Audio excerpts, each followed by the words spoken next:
اور اس کو یہ کہنا جائز ہے کہ یہ عالم نہیں ہے۔ الشیطان الرجیم، بسم اللہ الرحمن الرحیم۔ کل میں نے آپ کو بتایا تھا انا ارسلناک بالحق بشیرا ونذیرا۔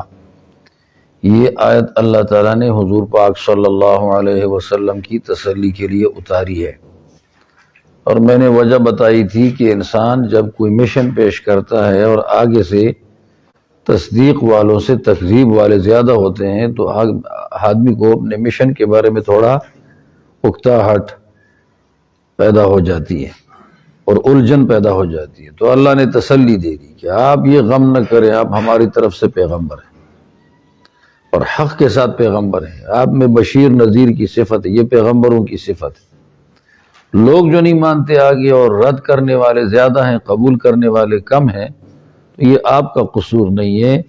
آپ سے ان کے بارے میں نہیں پوچھا جائے گا، آپ سے تبلیغ کے بارے میں پوچھا جائے گا، وہ آپ کر رہے ہیں۔ آگے ہدایت نہیں پا رہے ہیں، یہ آپ کی ذمہ داری نہیں، تسلی ہوگی، ٹھیک ہے۔ اگلا مسئلہ یہ ہے کہ حضور پاک صلی اللہ علیہ وسلم کے مزاج میں تھی نرمی، اور نرمی غالب تھی۔ سختی بھی ہو جاتی کبھی کبھی، لیکن وہ سختی کم ہوتی، مغلوب ہوتی، زیادہ تر نرمی تھی۔ حضور علیہ الصلوۃ والسلام یہ پسند کرتے تھے کہ کسی یہودی یا نصرانی کا جو طریقہ مناسب ہو اور وہ طریقہ درست ہو تو اس طریقے کو اپنایا جائے۔ اس سے یہ فائدہ ہو جائے گا کہ یہود اور ہمارے درمیان میں جوڑ پیدا ہو جائے گا، نصارہ اور ہمارے درمیان میں کچھ جوڑ پیدا ہو جائے گا، ان کی شدت میں تھوڑی کمی آ جائے گی اور ہدایت کے لیے ان کا راستہ ہموار ہو جائے گا۔ لیکن یہ جائز امور میں حضور علیہ السلام یہ لچک دکھاتے تھے تاکہ یہ لوگ مسلمان ہو جائیں۔ اللہ تعالیٰ نے آگے سے فرمایا کہ یہ دونوں طبقے آپ کے اس لچک سے مسلمان نہیں ہوں گے، لہٰذا آپ اپنے پہ جمے رہیں۔ کوئی ایسی مابہ الاشتراک جائز بات جو ان کی ہو ہماری بھی ہو، اس کو نہ اپنائیں، یہ ٹھیک ہونے والے نہیں۔ وَلَن تَرْضَىٰ، ہرگز راضی نہیں ہوں گے تجھ سے یہود اور نصارہ، یہ دونوں یعنی دونوں کتابی لوگ ہیں۔ اور یہ یاد رکھ لو، جب کتابی بگڑ جاتا ہے تو اس کا بگاڑ غیر کتابی کے بگاڑ سے زیادہ سخت ہوتا ہے، غیر کتابی کے بگاڑ سے زیادہ سخت ہوتا ہے۔ روس اور امریکہ کتابی ہیں، روس غیر کتابی ہے، اسرائیل کتابی ہیں، چین غیر کتابی ہے، لیکن آپ کو معلوم ہے کہ امریکہ اور یہود نے ہمیں جھوٹے پیغمبر دے دیے، روس اور چین نے ہمیں جھوٹا پیغمبر نہیں دیا۔ ظالم ہوں گے بے شک، ہمارے مذہب کو قبول نہیں کرتے، لیکن انہوں نے آج تک ہمیں جھوٹا پیغمبر، ہمارے مذہب کو خلط ملت کرنے کی کوشش نہیں کی، جبکہ یہود نصارہ خلط ملت کرنے کی کوشش کر رہے ہیں۔ تو یہود نصارہ بنسبت مشرکین کی زیادہ ضرر والا ہے، زیادہ ضرر والے، اس لیے فرمایا یہ ہرگز راضی نہیں ہوں گے حتیٰ تتبع ملتہم، یہاں تک کہ آپ پوری ان کی ملت کی پیروی کر لیں۔ اور یہ بات تو آپ کے شان سے ممکن نہیں ہے کیونکہ آپ معصوم ہیں، پیغمبر ہیں۔ بس اب جواب یہ دے دو ان کو، ان الہدی ھدی اللہ، بھائی ہدایت تو وہی ہے جو خدا تعالیٰ کی طرف سے آئی ہے، اب جو من گھڑت ہے وہ ہدایت نہیں۔ اچھا تو ذرا تھوڑا سا سوچو یار، ایک ہو استاد سست خود غرض، دوسرا ہو وہ جو مضمون پڑھا رہا ہے مخلوط، تیسرا آگے جو لے رہے ہیں ان کا دماغ میں معوف ہو چکا ہے۔ کیا خیال ہے، یہ کتاب یا یہ مضمون یا یہ مذہب پنپ جائے گا اور یہ چل پائے گا، چل پڑے گا؟ بس یہی مسئلہ تھا۔ یہود میں جو استاد تھے خود غرض سست تھے، اور جو مضمون آگے پڑھاتے تھے محرف پڑھاتے تھے، محرف تحریف شدہ، اور آگے جن کو پڑھاتے تھے تو وہ خود دماغ ان کا معوف ہو گیا تھا، آفت پڑی تھی دماغ کے اوپر۔ تو پھر لوگ مشہور کہاوت ہے، کریلا نیم چڑھا کہاں ہو اس میں مٹھاس، کریلا نیم چڑھا مٹھاس کہاں۔ ایک کریلا خود کڑوا ہے، ایک اس کے اوپر نیم کا پانی چڑھا دو، اس کے اندر نیم کا پانی، نیم بھی کڑوا ہے۔ یہ دونوں کڑوے مل جائیں پھر اس میں مٹھاس کیسے ہوگی؟ پشتو میں ایس جرندہ پسا اس دانے لم دے. اس کہاوت کا ترجمہ یہ ہے کہ کوئی دانے سجے دیں تو کوئی چکی کون دے، پھر آٹا کیسے بنے گا؟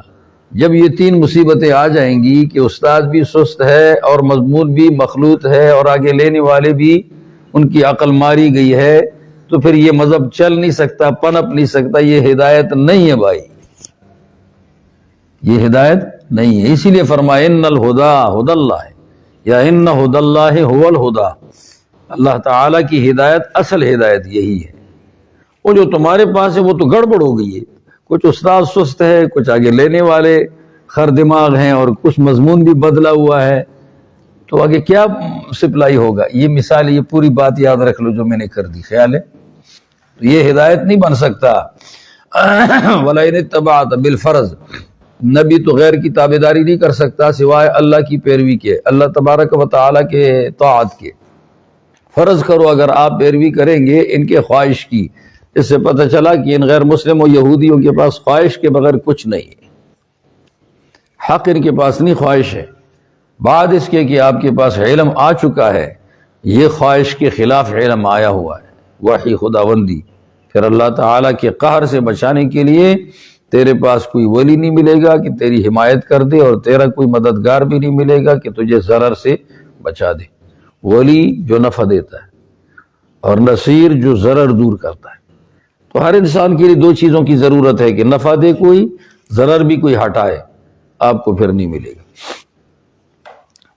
کچھ لوگ آئے تھے حبشہ سے مسلمان ہو گئے، ان کے بارے میں یہ آیت آئی، الذین آتیناہم الکتاب، وہ لوگ جن کو ہم نے کتاب دی وہ اس کی تلاوت کرتے ہیں حق کا تلاوت ہی، جیسے کہ تلاوت کا حق ہے. یتلون تلاوتن حق کا تلاوت ہی، تلاوتن مفعول مطلق نکالیں گے.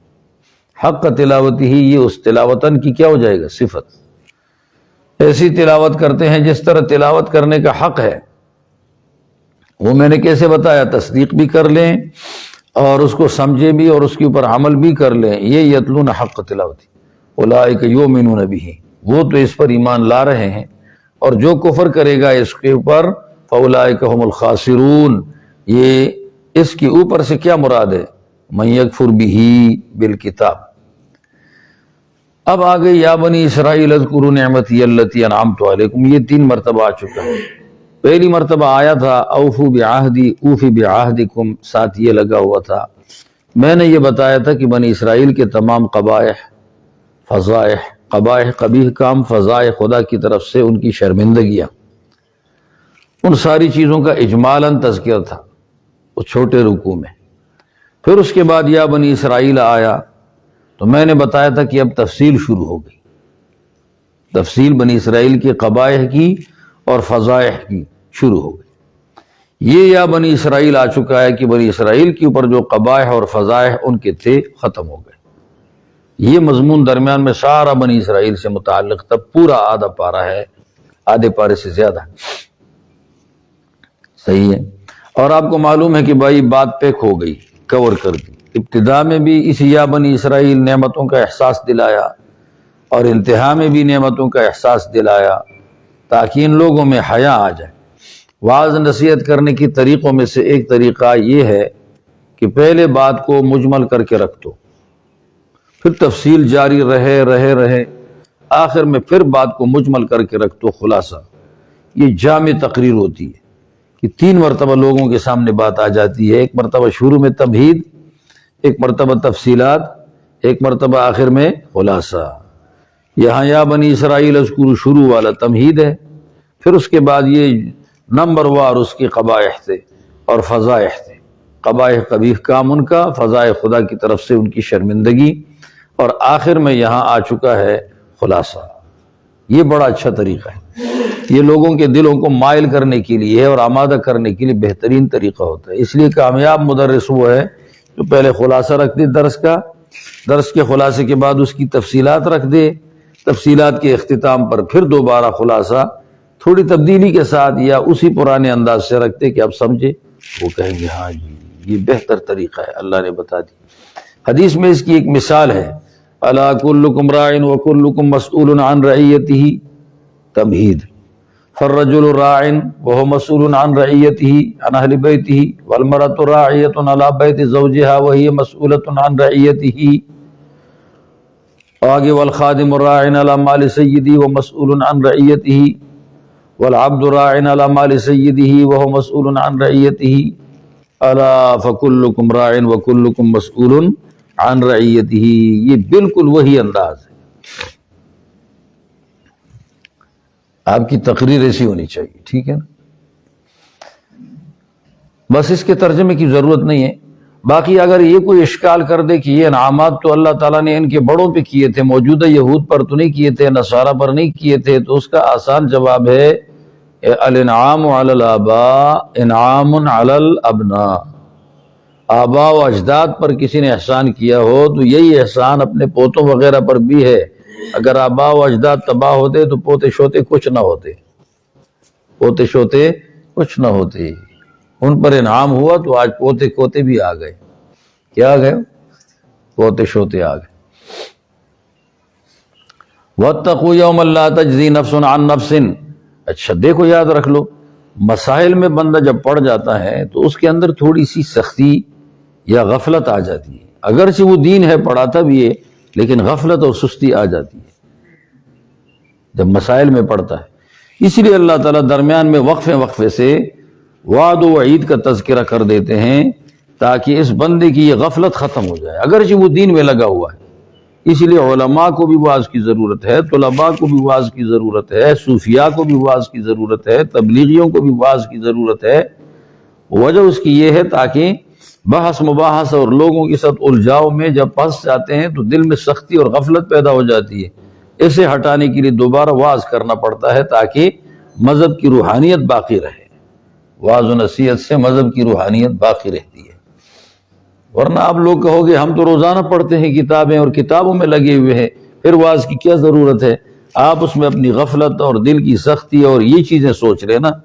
کبھی گپ لگتا ہے، کبھی کسی کے اوپر بے جا فٹنگ ہو جاتی ہے، تو پھر واعظ چاہیے تاکہ انصاف رہے. یہاں واتقوا یوما لا تجزی میں واعظ کر دیا، قیامت کے دن دوبارہ یاد دلا دیا کہ صاحبو یاد رکھ لو ایسا دن آنے والا ہے کسی کی جان کسی کی طرف سے کسی بھی کام میں کافی نہیں ہوگی. کسی کی جان کسی کی طرف سے کسی بھی گناہ میں کافی نہیں ہوگی.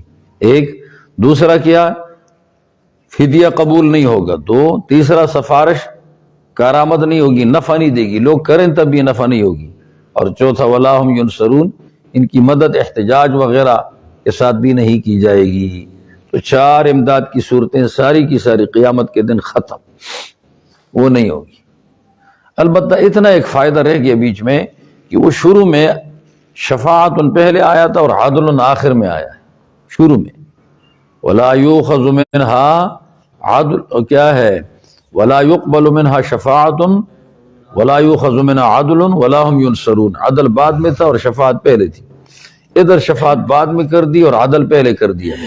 اشارہ اس بات کی طرف ہے کہ جب تیرے ساتھ عقیدہ نہ ہو، تیرے ساتھ عقیدہ نہ ہو، خراب ہو تیرا مشن اور منشور تیرا ٹھیک نہ ہو، تو تیرے لیے ابتداءً بھی سفارش ناکام ہے اور انتہاءً بھی سفارش ناکام ہے. ادھر انتہاءً ہو گیا اور ادھر ابتداءً ہو گیا، کیونکہ وہاں سفارش مقدم ہے. انتہاءً بھی سود مند نہیں، ابتداءً بھی سود مند نہیں ہے سفارش جب عقیدہ خراب ہے تیرا. فما تنفعهم شفاعت الشافعین، سفارش کرنے والوں کی سفارش ان کو فائدہ نہیں دے گی. من ذا الذی یشفع عنده الا باذنہ. چلو وَإِذِ ابْتَلَىٰ وَاذْكُرْ إِذِ ابْتَلَىٰ ابراہیم. اب اس کا یہود کی ساری قباحتوں کا ذکر ہو گیا اکثر، اور فضیحتوں کا ذکر بھی ہو گیا. فضیحت جیسے بندر بنائے گئے وغیرہ، شرمندگی ہو گئی، اس کا تذکرہ ہو چکا. بیچ میں آپ نے پڑھا تھا کہ نسخ کا ذکر آیا تھا کہ نسخ جائز ہے یا نہیں، تو یہودی نہیں مانتے تھے. اور پہلا نسخ جو آ چکا تھا تو وہ مدینہ منورہ میں پہنچتے ہی قبلے کا آیا کہ حضور علیہ الصلوۃ والسلام مدینے میں پہنچے تو مکہ مکرمہ میں جب تھے تو نمازیں مکہ میں خانہ کعبہ کی طرف پڑھتے تھے. چاروں طرف سے نماز جائز ہے، چاروں طرف سے خانہ کعبہ کا رخ کر لو، نماز درست. خانہ کعبہ ادھر ہے مدینہ شمال میں آگے جاؤ 422 کلومیٹر دور مدینہ ہے، مکہ سے شمال کی جانب 450۔ پھر مدینہ سے آگے بیت المقدس سے تقریباً یہ 1500 یا 1800 کلومیٹر راستہ ہوگا، اتنا دور ہے، وہ اس سے شمال میں ہے۔ تو خانہ کعبہ جنوب میں، مدینہ شمال میں، پھر شمال سے آگے اقصی شمال میں بیت المقدس، اور اس کو مسجد اقصی اسی لیے کہا جاتا ہے کہ یہ آخری مسجد تھی پرانے زمانے میں، اقصی آخری۔ اب حضور علیہ السلام مدینہ منورہ میں پہنچے تو مقامی آبادی یہود کی ہے۔ اوس خزرج تو مقامی باشندے ہیں لیکن یہودی زیادہ تھے۔ حضور اگر ادھر نماز پڑھتے ہیں خانہ کعبہ کی طرف تو بیت المقدس یہودیوں کا قبلہ ہے، ان کی موافقت نہیں ہو رہی، تو وہی خفی سے ثابت ہو گیا حضور علیہ السلام کو کہ خانہ کعبہ کی طرف رخ نہ کرو۔ ربیع الاول میں حضور علیہ السلام تشریف لے گئے تھے تو حکم ہوا بیت المقدس کی طرف نماز پڑھو۔ یہ 16 یا 17 مہینے، ایک روایت 15 کی بھی ہے، 16 اور 17 کی بھی ہے، لیکن کل 17 بنتے ہیں۔ 15 مہینے پورے، 16واں مہینہ آدھا، 17واں مہینہ بھی آدھا، تو یہ 2 مہینے آدھے آدھے ہو گئے۔ ان کو بھی پورا پورا مہینہ شمار کرو تو کتنے بن جاتے ہیں؟ 17 مہینے۔ یہ حضور نے ادھر نماز پڑھی۔ اس پر بھی یہودیوں نے اعتراض کیا، اور یہودیوں نے کہا یہ عجیب پیغمبر ہے، اس کے پاس کوئی بصیرت نہیں ہے، جس علاقے میں جاتا ہے جہاں لوگ جو کام کرتے ہیں یہ بھی اسی طرح کر لیتا ہے، اب ہمارے قبلے کی طرف نماز پڑھ رہا ہے۔ یہودی بڑے گندے لوگ ہیں، یہ کسی حال میں کسی کو نہیں چھوڑتے، اور آج یہودی ذہن بھی جن کا ہے وہ بھی گندے لوگ ہیں، کسی حال میں آپ پر اعتراض داغنے کے بغیر کچھ نہیں کریں گے، اعتراض ضرور کریں گے، آپ کی کسی بھی بات کی موافقت نہیں کریں گے، ٹھیک ہے؟ صحیح ہے؟ نہیں سمجھے؟ یہ ان کی عادت ہے خنزیروں کی۔ اچھا جی، تو حضور علیہ السلام نے 17 مہینے وہاں نماز پڑھی، اور شروع میں نماز 2 رکعت تھی، پھر اس کے بعد نماز 4 رکعت ہو گئی، جو 4 ہے، جو 3 ہے تو وہ 3 ہو گئی، بعد میں اضافہ مدینے میں ہوا۔ مکہ میں ساری نمازیں 2 رکعت تھی، مدینے میں اضافہ ہو گیا۔ حضور علیہ السلام کی خود چاہت تھی کہ میں بیت اللہ کی طرف نماز پڑھوں، کیونکہ یہ میرے 2 دادوں نے تیار کیا، دادا ابراہیم اور دادا اسماعیل، یہاں دونوں دادے میرے شریک تھے، حقیقی دادے، تو میں اس طرف کرتا ہوں رخ۔ دادے کے ساتھ ساتھ بیت المقدس کے فضائل کم ہے اور خانہ کعبہ کے فضائل زیادہ ہے، برکات ادھر زیادہ ہیں ادھر کم تھے۔ وہ موقت قبلہ تھا، یہ مؤبد قبلہ ہے، ابدی قبلہ ہے۔ اللہ تعالیٰ نے حضور علیہ السلام کو، حضور علیہ السلام اوپر دیکھا کرتے تھے نماز میں کہ کوئی حکم آ جائے گا، اللہ تعالیٰ نے اشارہ دے دیا کہ تبدیلی قبلے کی ہم کریں گے، کر لیا رجب کے مہینے میں۔ یہ رجب ابھی گزر گیا نا جس میں امتحان تھا، تو یہ 13-14 رجب کو اللہ تعالیٰ نے حکم تبدیل کر دیا قبلے کا۔ تو حضور علیہ السلام نے 2 رکعت اس طرف پڑھی تھی، 2 رکعت اس طرف پڑھ لی، نماز کے اندر مڑ گئے اور اچھی طرح پھر کے مڑ گئے۔ مثلا اس طرف حضور آگے تھے، امام تھے، پیچھے صف تو صف تو صف۔ جب قبلہ تبدیل ہو گیا تو ادھر سے حضور علیہ السلام چلے، ادھر چلے گئے، چل کر یہاں سے، تو پہلی صف بھی چل کر ادھر گئی، دوسری بھی چل کر پیچھے ہو گئی، تیسری بھی چل کر پیچھے ہو گئی۔ مسجد قبلتین میں ظہر کی نماز تھی، 2 رکعت ادھر 2 رکعت ادھر، یہ نماز ادا کر دی، اور یہودیوں میں بڑا شور ہو گیا۔ تو اس پر شور 4 قسم کے لوگوں نے کیا، 3 قسم۔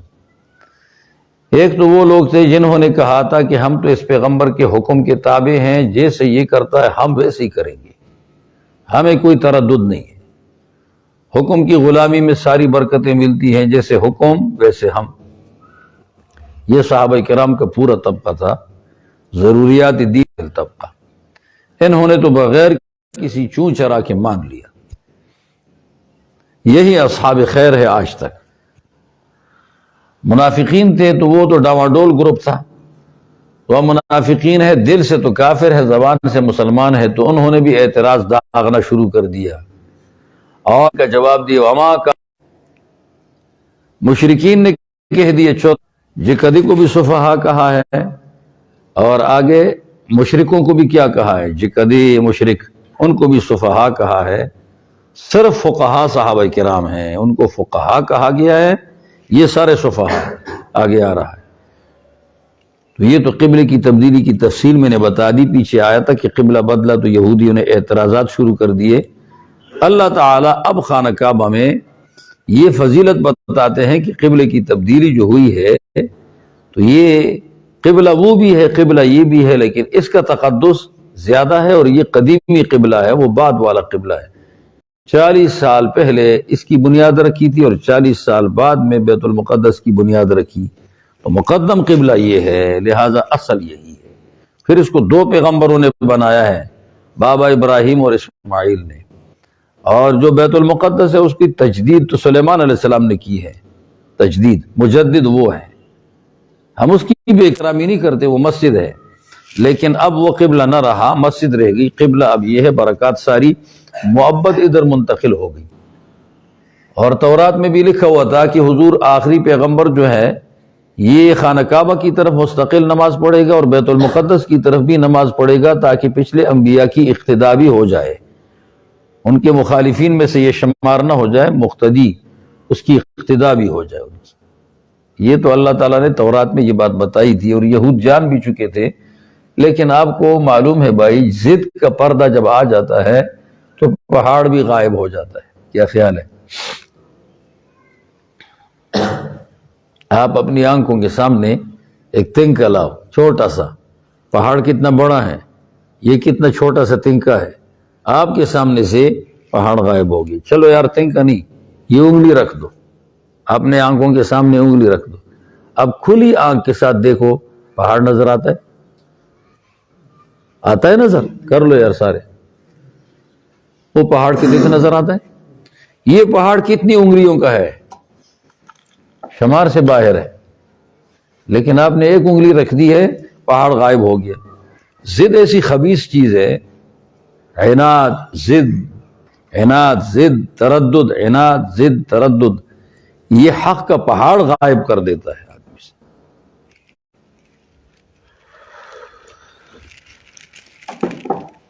یہود میں یہ چیز ہے تو حق کا پہاڑ غائب ہو گیا، یہ مثال یاد رکھ لو۔ ابھی دل مطمئن ہوا؟ یہ چیز ہے بھائی۔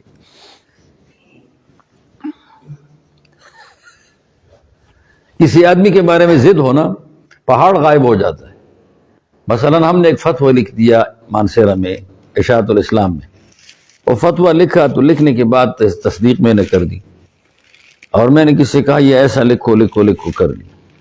بٹل میں ایک مولوی صاحب کے پاس کیا، اس سے پھر ٹھاکرہ سے شاہ صاحب رحمۃ اللہ تعالی علیہ نے بھی دستخط کیا، اور بھی فیض الباری صاحب نے بھی کیا، اوروں نے کیا، لیکن ابتداءً تیار ہم نے کیا۔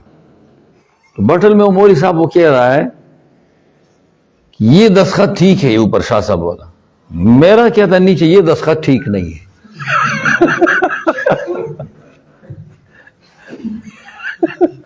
مسئلہ ٹھیک ہے، اوپر والا دستخط بھی ٹھیک ہے، نیچے والا، اور شاہ صاحب کا نیچے تھا، اور یہ دستخط اوپر جو خلیل الرحمان کا لکھا ہوا یہ ٹھیک نہیں ہے۔ اب آپ اس سے اندازہ لگاؤ بھائی، مسئلہ ٹھیک ہے، شاہ صاحب کا دستخط ٹھیک ہے، فیض الباری صاحب کا ٹھیک ہے، تو میرا بھی تو وہی، تیار بھی تو ہم نے کیا ہے، لیکن ضد کی آنکھ سے دیکھنے والے آدمی کو پہاڑ نظر نہیں آتا، انگلی سے پہاڑ غائب ہو گیا۔ عجیب تماشا ہے، میں ایسے لوگوں کو بہت چیک کرتا ہوں۔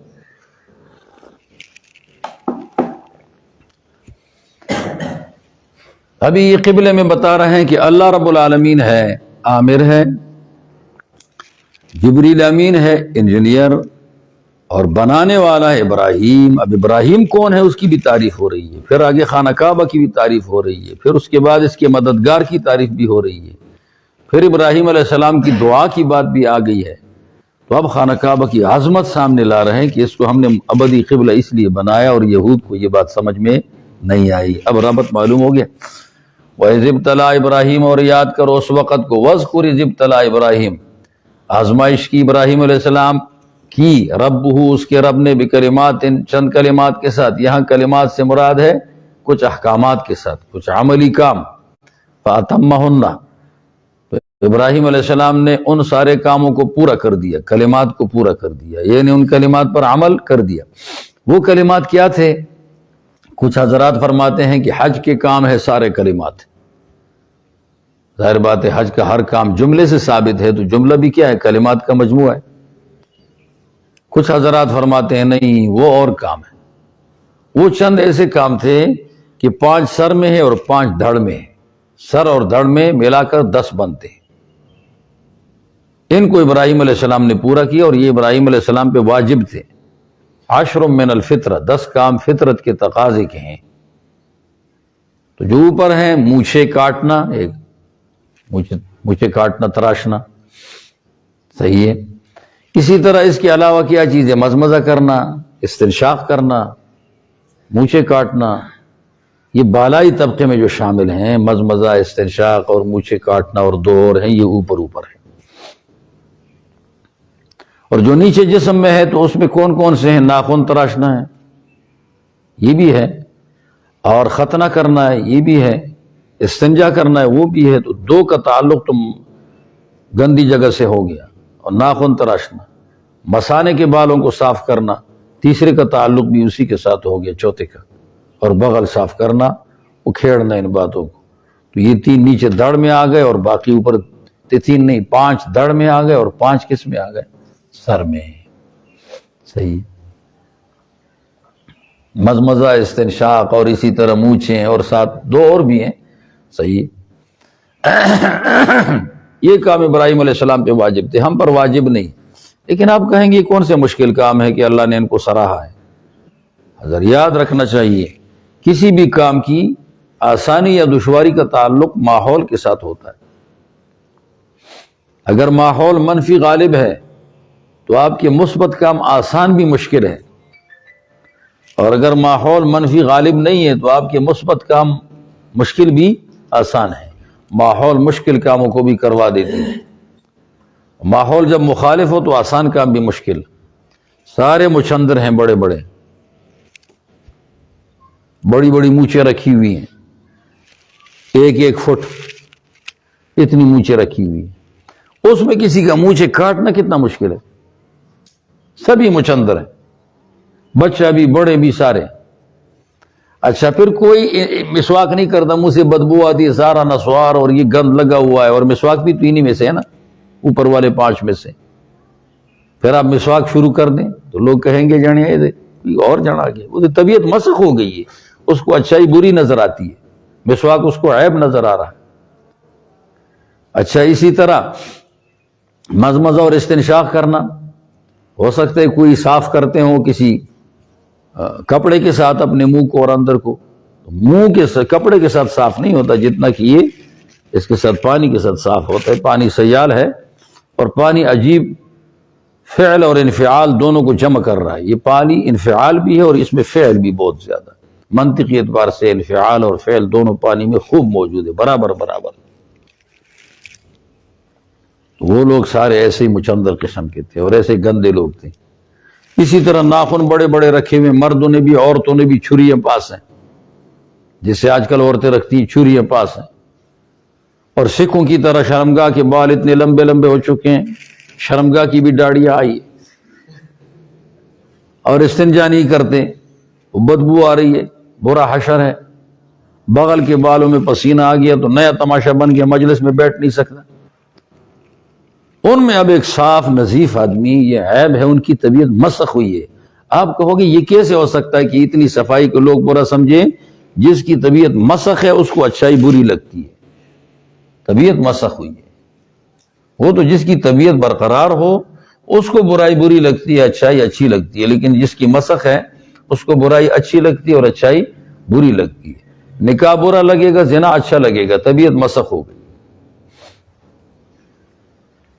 اللہ اسے بچائے، بار بار برائی کرنے سے طبیعت مسخ ہو جاتی۔ تو وہاں لوگ ایسے منفی ماحول تیار تھا تو مثبت بات بڑی مشکل تھی، اس لیے ابراہیم علیہ السلام کو آزمایا کہ یہ کر لو، اس نے کر لیے، ماحول توڑا۔ باقی امتحان کی غرضیں 3 ہوتی ہیں۔ پہلی غرض امتحان کی یہ ہوتی ہے کہ کسی سے امتحان لو، اس کی ذہنی سطح معلوم کرو یہ کتنا قابل ہے اور اس نے آپ کی سبق کو کتنا یاد کیا ہے. جیسے ہم مدرسوں میں امتحان لیتے ہیں سماعی ششمائی سالانہ، اور داخلے کا امتحان الگ لیتے ہیں کہ اس کی سطح معلوم کر لے. داخلے میں چونکہ 2 مہینے گزر چکی ہیں چھٹی کے، تو کچھ یاد ہوگا کچھ نہیں، تو پتہ چل جاتا ہے کہ آدمی کو پھر جملہ آتا ہے، اگرچہ کچھ غلط بھی ہو گیا لیکن یہ طالب علم چل سکتا ہے. ہاں سماعی ششمائی میں کس کے لینا پڑتا ہے سالانہ وغیرہ میں کہ محنت خود آپ نے کی ہے.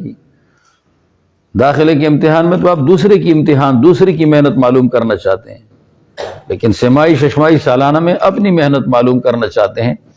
اس میں ممتحن ناواقف ہوتا ہے اور جس سے امتحان لے رہا ہے اس کی معلومات لینا چاہتا ہے.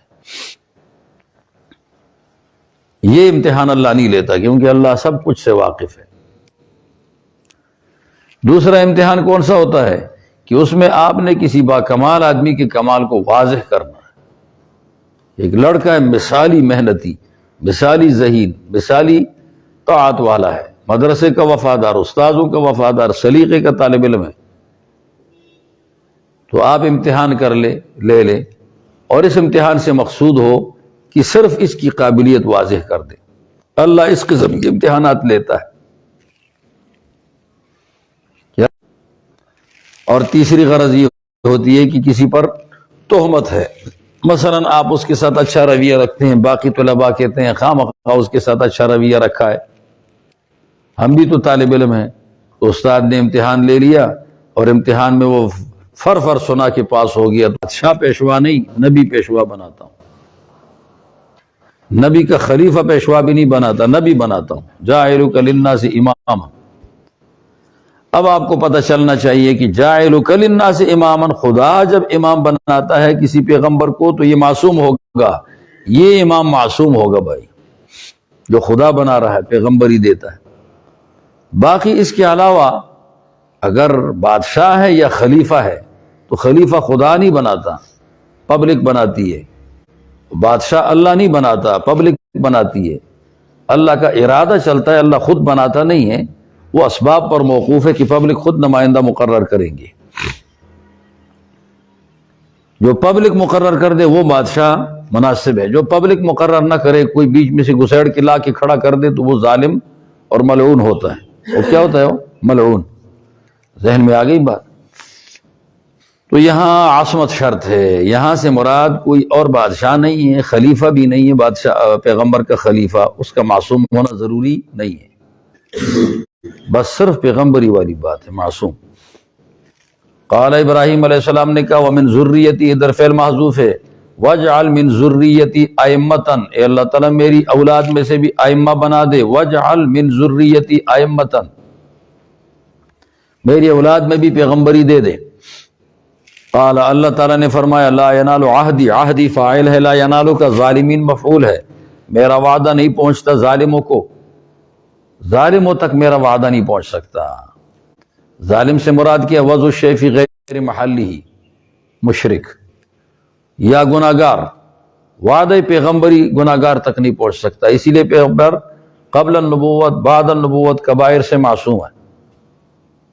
بعد النبوت عمدن کبیرہ نہیں کرتا، اور اگر یہ صغیرہ، کبیرہ تو نہیں ہو سکتا، صغیرہ، اور بغیر عمد کے صغیرہ کبھی ہو جائے اس کو لغزش کہہ دیتے ہیں. کیا کہہ دیتے ہیں؟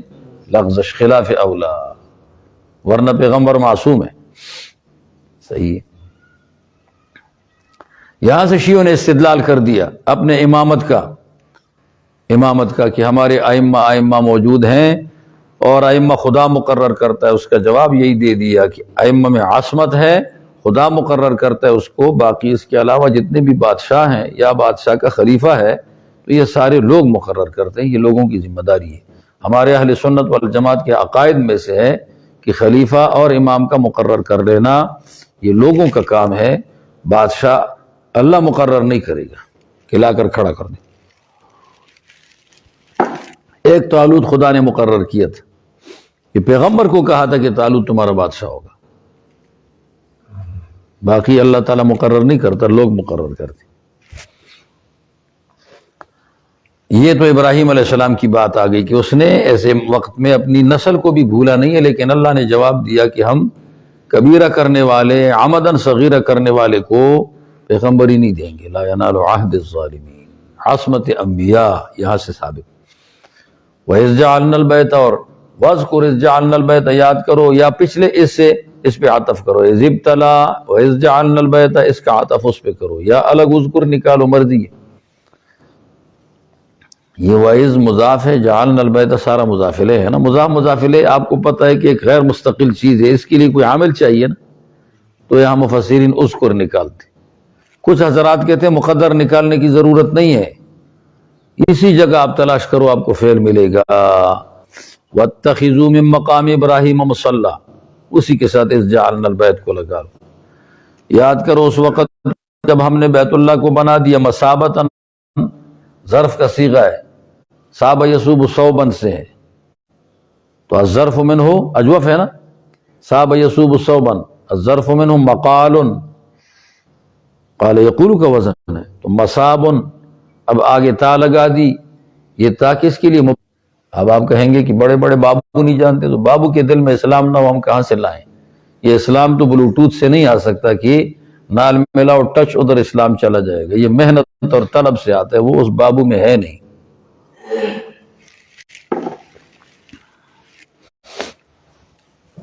وَأَمْنًا، امنن ذا امن، یہ مصابتاً پر عطف ہے، امن کی جگہ.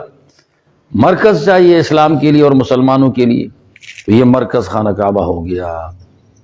لیکن مرکز کی صفتیں دو ہونی چاہیے. مرکز ایسا ہو کہ بار بار آمد و رفت کو رجوع کرنے کو دل کرتا ہو، ایک. دوسرا امنن، امن کی جگہ ہو، وہاں کسی پر کوئی پابندی نہ ہو. تو خانہ کعبہ میں امن ایسا ہے کہ باپ کا قاتل بھی حرم کی زمین میں پھرا کرتا تھا، اور اسی مقتول کا بیٹا باپ کے قاتل کے ساتھ ساتھ جاتا، کچھ بھی نہ کہتا. پرندوں کو بھی امن، اور اسی طرح شکار کو بھی امن، حلال جانور کو بھی امن، حرام کو امن. صرف چند وہ موذی جانور ہیں جن کو امن نہیں ہے. کون کون سے؟ جن کی فطرت میں شرارت ہے، جن کی فطرت میں شرارت ہے. وہ کون ہیں؟ پاگل کتا ایک، چیل دو، کوا تین، اور چوہا چار، اور چیتا پانچ. حرم کی زمین میں محرم آدمی بھی ان کو مار سکتا ہے، غیر محرم بھی مار سکتا ہے. موذی کو ایذا سے پہلے مارو، کیونکہ کسی اور کو اذیت دے گا. تو بچ گیا تو کسی اور کے پاس جائے گا، لہذا مارو. باقی سب کو امن ہے. جس کا گوشت کھایا جاتا ہے اس کو بھی امن ہے، جس کا نہیں کھایا جاتا امن ہے.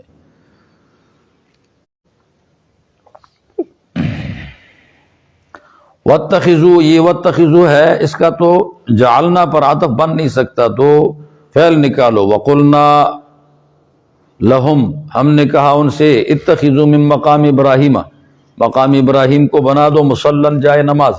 جائے نماز سے عام نماز مراد نہیں ہے. عام نماز جدر پڑھو، مقام ابراہیم کی خصوصیت نہیں. عام نفل، عام فرض، عام سنت. یہاں سے طواف کے بعد 2 رکعت مراد ہے، کہ وہ طواف کے بعد 2 رکعت واجب ہے. حنفیہ کے ہاں جدر پڑھو شکرانہ، وہ جائز ہے. اس جگہ ادا کرنا مستحب اور بہتر ہے. یہ وَاتَّخِذُوا صیغہ امر کا برائے ندب ہے، برائے ندب. آپ کہو گے صیغہ امر کا برائے وجوب ہوتا ہے؟ نہیں بھائی، بعض جگہ برائے وجوب نہیں ہوتا. قرینہ ساتھ ہے کہ مقام ابراہیم میں یہ 2 رکعت بالاتفاق واجب نہیں، کسی جگہ بھی ادا کریں تو ہو سکتے ہیں. رہائش گاہ میں ادا کریں، ہوٹل میں تب بھی ہو سکتے ہیں. طواف کے بعد 2 رکعت، ادھر کی تخصیص کر دی تو ندب آ گیا. حضرت عمر اپنے کبھی رہائش گاہ میں جا کر یہ طواف کے 2 رکعت نماز پڑھ لیتے تھے. البتہ یہاں پڑھنے میں فائدہ یہ ہے کہ حضور علیہ السلام جب آئے تو حضور نے فرمایا، حضرت عمر سے کہا، یہ دیکھو مقام ابراہیم ہے عمر. تو حضرت عمر نے کہا، الا نتخذہ مصلاً، کیا ہم مصلی نہ بنائیں؟ حضور علیہ السلام اس وقت چپ ہوئے. اسی دن سورج غروب ہونے سے پہلے اللہ کا حکم آیا، اسی کو مقام ابراہیم بنا دو نماز کی جگہ، تاکہ بڑے بزرگوں کا یاداشت ہو. اسی لیے میں ہمیشہ کہتا ہوں کہ اپنے بڑوں کی یاداشت کو برقرار رکھنا چاہیے بھائی. یہ اس لیے نہیں ہے کہ ہم شرک کریں گے اور اس سے مدد مانگیں گے، یہ یاداشت اس لیے ہوگی کہ ہم ان بڑے بزرگوں کے جو خیر میں ہم سے بڑے گزر گئے نا، ہم ان کے پیچھے چل سکیں. تو باپ کا کتب خانہ ضائع نہیں کرنا چاہیے، یہ پاس رکھنا چاہیے. ہر کتاب حفاظت کر کے یہ ہمارے باپ کے مطالعہ میں رہی، یہ کتابیں میں رکھتا ہوں، تو ساری نسل کو تعلیم ہے کہ ہمارے باپ اتنی بڑی کتابیں پڑھتے اور خریدتے اور مطالعہ کرتے اور یہ کرتے. کچھ نااہل لوگ نسوار پہ بیچتے ہیں، وہ اولاد پھر چرسی ہو جاتی ہے وغیرہ، خدا بچائے. یہ باقی رکھنا چاہیے، یہ اولاد کے، یہ ہمارے والد صاحب اور ہمارے دادے اور ایسے کہ اس کی پگڑی ہے، یہ اس کی لاٹھی ہے. یہ معاصر جمیلہ کو برقرار رکھنا چاہیے، ختم نہیں کرنا چاہیے. ہاں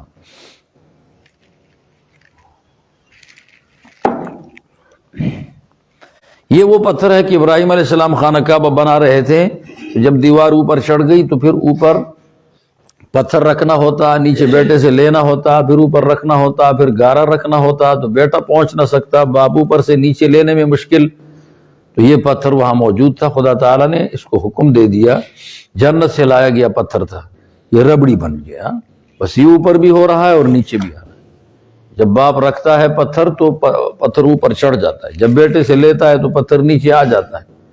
اور پھر آخر میں ابراہیم علیہ السلام کی جوتیاں نہیں تھیں نا، بغیر جوتی کے مٹی گارا پتھر، تو پھر نشان پڑ گئے پیر کے، اور وہ نشان اب بھی موجود ہیں. ابراہیم علیہ السلام کے جسم اور پیر کا اندازہ آپ وہاں سے لگا سکتے ہیں کہ اس پیر کے ساتھ کتنا جسم ہونا چاہیے.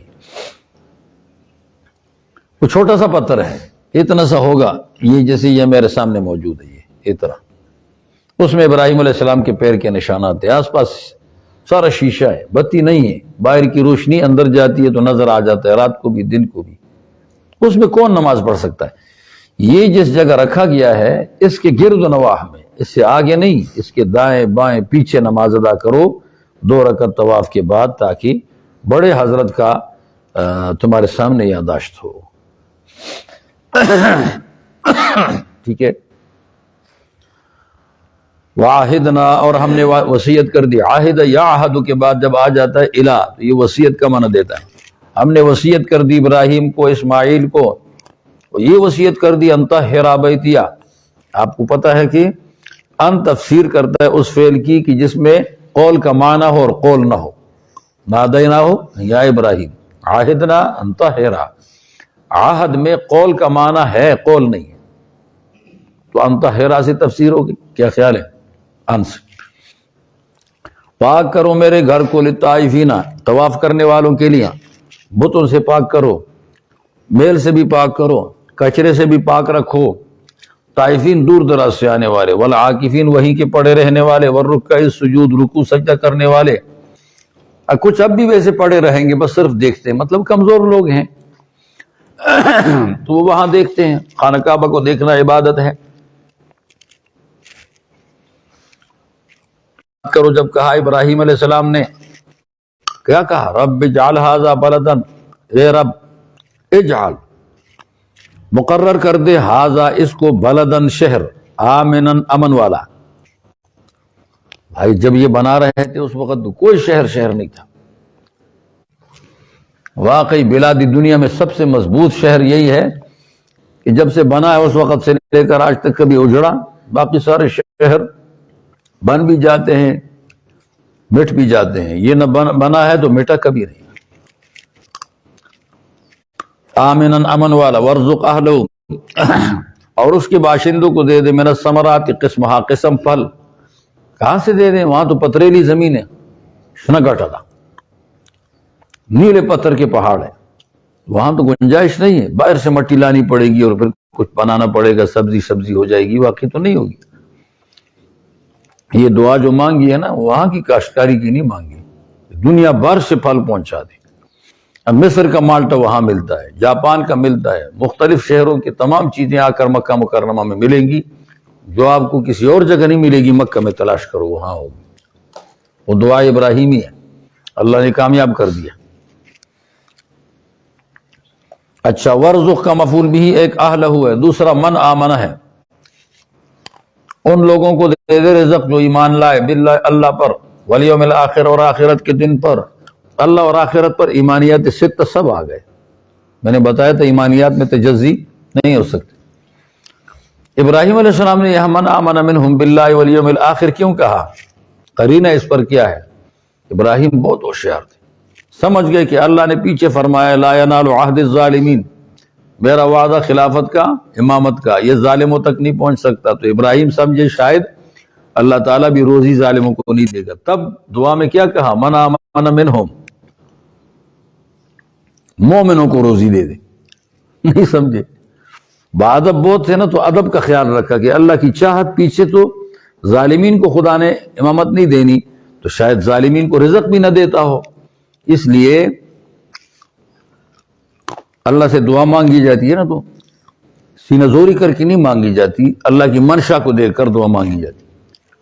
انبیاء بھی سفارش کریں گے لیکن مشرکوں کے لیے نہیں کریں گے، کیونکہ منشا اس کی یہ ہے کہ میں نے نہیں بخشنا، تو پھر وہ مشرک کے لیے دعا بھی نہیں کریں گے. منشا کو دیکھ کر، آداب یہ ہے کہ منشا دیکھو. قال، اللہ تعالیٰ نے فرمایا ابراہیم خلافت تو میں نہیں دیتا تھا، روزی سب کو دوں گا. روزی رحمت عامہ کا حاصل ہے، رحمت عامہ کا نتیجہ ہے، وہ دوں گا. ومن کفر، اور جو کفر کر چکا، فأمتعہ، میں اس کو روزی دوں گا. قلیلا، یہ عبارت یہاں تھوڑی سی مقدر ہے. قال وارزق من کفر، اس طرح میں روزی دوں گا ان کو جو کافر ہو چکا ہے، اور اس کو فائدہ دوں گا. قلیلا، تھوڑا تھوڑا، اس لیے کہ دنیا میں جتنا فائدہ ہے وہ دے دوں گا. ثم اضطرہ، پھر میں اس کو آہستہ آہستہ کھینچوں گا الی عذاب النار، دوزخ کے عذاب کی طرف. وبئس المصیر، ایک دم بھی اللہ ڈال سکتا ہے، آہستہ آہستہ نہیں، لیکن اللہ کا کبھی مصیبت تقسیم کر دیتا ہے کہ تاکہ دکھ زیادہ ہو جائے، زیادہ ہو جائے. درد بڑھانے کے لیے مصیبت کو لمبی کر دیتا ہے.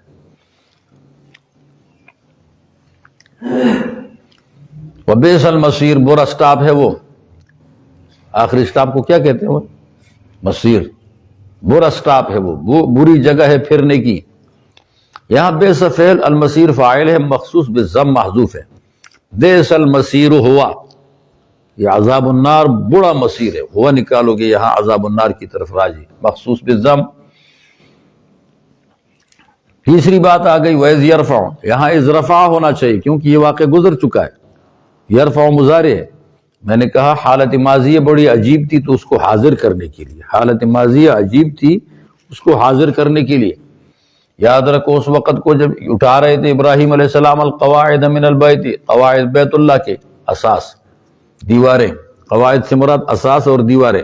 ذکر تو اساس کا کیا ہے لیکن دیواریں خود بخود ہوتی ہیں. جتنی بنیاد مضبوط ہوتی اتنی اوپر عمارتیں مضبوط ہوتی. اساس کس لیے کوئی بناتا ہے؟ دیواروں کے لیے، تو دیوار شامل ہے. وہ اسماعیل، اور اسماعیل بھی اٹھا رہے تھے. اسماعیل کا عطف ابراہیم پر ہے.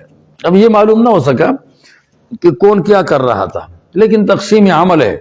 کبھی باپ اوپر رکھ رہا ہے، بیٹا نیچے سے پہنچا رہا ہے. کبھی بیٹا اوپر چڑھ کر رکھ رہا ہے، باپ نیچے سے پہنچا رہا ہے. اور یہاں دعا ہے یقولان ربنا، ربنا سے پہلے یقولان ہے اس حال میں کہ کہہ رہے تھے ربنا تقبل منا، اے رب ہمارے قبول کر دے ہم سے. کیا قبول کر دے؟ ہمارا یہ عمل مفعول بھی محذوف ہے. انک انت السمیع، تو باتوں کو سنتا ہے، علیم نیتوں کو جانتا ہے. ہماری نیت کتنی صاف ہے، ہم تو تیرے گھر کو بنا رہے ہیں. بے بسی میں بنایا گیا. اسکول کالج کا نظام دنیا میں یہ ہے کہ یہ بے بسی میں نہیں چلتے، یہ مادیات کے احاطے میں چلتے ہیں. لیکن مدرسے اور مسجد یہ بے بسی سے شروع ہوتے ہیں. ابراہیم علیہ السلام کو دیکھو، خانہ کعبہ بنا رہے تھے، کتنی بے بسی تھی. آج کتنا آباد ہے. اور دنیا کے ادارے ہر طرف اسباب کا احاطہ ہوتا ہے اور چلتے ہیں. اور کتنے اجڑے ہیں، کتنے اجڑے ہیں. اس لیے ہم تمیز علم اور عمل میں ان سے اپنے کو جدا کر دیں. ان کو سڑک کراس کرنے کا طریقہ نہیں آتا. کہ دنیا کے مادیات والے لوگوں کو سڑک کراس کرنے کا طریقہ نہیں آتا. میں نے خود دیکھا ہے نا، دیکھتا ہوں، ڈنگر کی طرح آ کر سڑک کے کنارے کھڑے ہو جائیں گے اور نہ دائیں دیکھیں گے نہ بائیں، سیدھے. آگے ٹرک آ گیا، ایک دم جام بریک لگا کر ایکسل ٹوٹ گیا ٹرک کا. وہ ایکسل بھی اس کا تو 50,000 کا ہوتا ہے. وہ اس کے تکبر اور نخرے کی وجہ سے ٹوٹ گیا. دیکھا اس نے نہیں تھا، اچانک گاڑی روکنی پڑی. ہمارا مولوی، طالب علم، تبلیغی تمیز ہونا چاہیے. دائیں بائیں دیکھ کر پورا کتنی گاڑی دور ہے، میں کتنا کراس کر سکتا ہوں تاکہ اس کو تکلیف نہ ہو جائے، اس نے وہ جا کے کر لیے۔ ان کو یہ طریقہ بھی نہیں آتا کہ سڑک کیسے کراس کرنا ہے۔ ان کا 10ویں پاس ہے، وہ 2 گز گزر کے دیکھتا ہے، جو 12ویں پاس ہے وہ 3 گز گزر کر پھر دیکھتا ہے، جو 14 پاس ہے تو وہ 4 گز گزر کر پہنچ، جو ایم اے ڈبل ہے، ایم اے ڈبل، وہ پورا سڑک کراس کر کے پھر دیکھتے پوری گڑی تو نہ آئی جیسی۔ بدتمیزی بدتمیزی۔ ہاں، جن کے ساتھ ماں باپ کی تربیت شامل ہو جائے وہ ٹھیک ہے، گزارا ہو جاتا ہے۔ اسکول کالج میں بھی یا کسی مرشد سے تعلق ہو، اس کا بھی گزارا ہو جاتا ہے، یا کسی دینی استاد سے تعلق ہو، آدابی زندگی آدابی شریعت سے، اس کا کام وہاں بھی ہو جاتا ہے۔ لیکن اسکول کالج کے استاد تو یہ نہیں، وہ خود وضو نہیں سکھاتے، تجھے کیا سکھائیں گے؟ ان کا وہ پیشاب سوکھتا تو نہیں ہے، وہ ایسی شلوار پہنتے، تیرا کیا کریں گے؟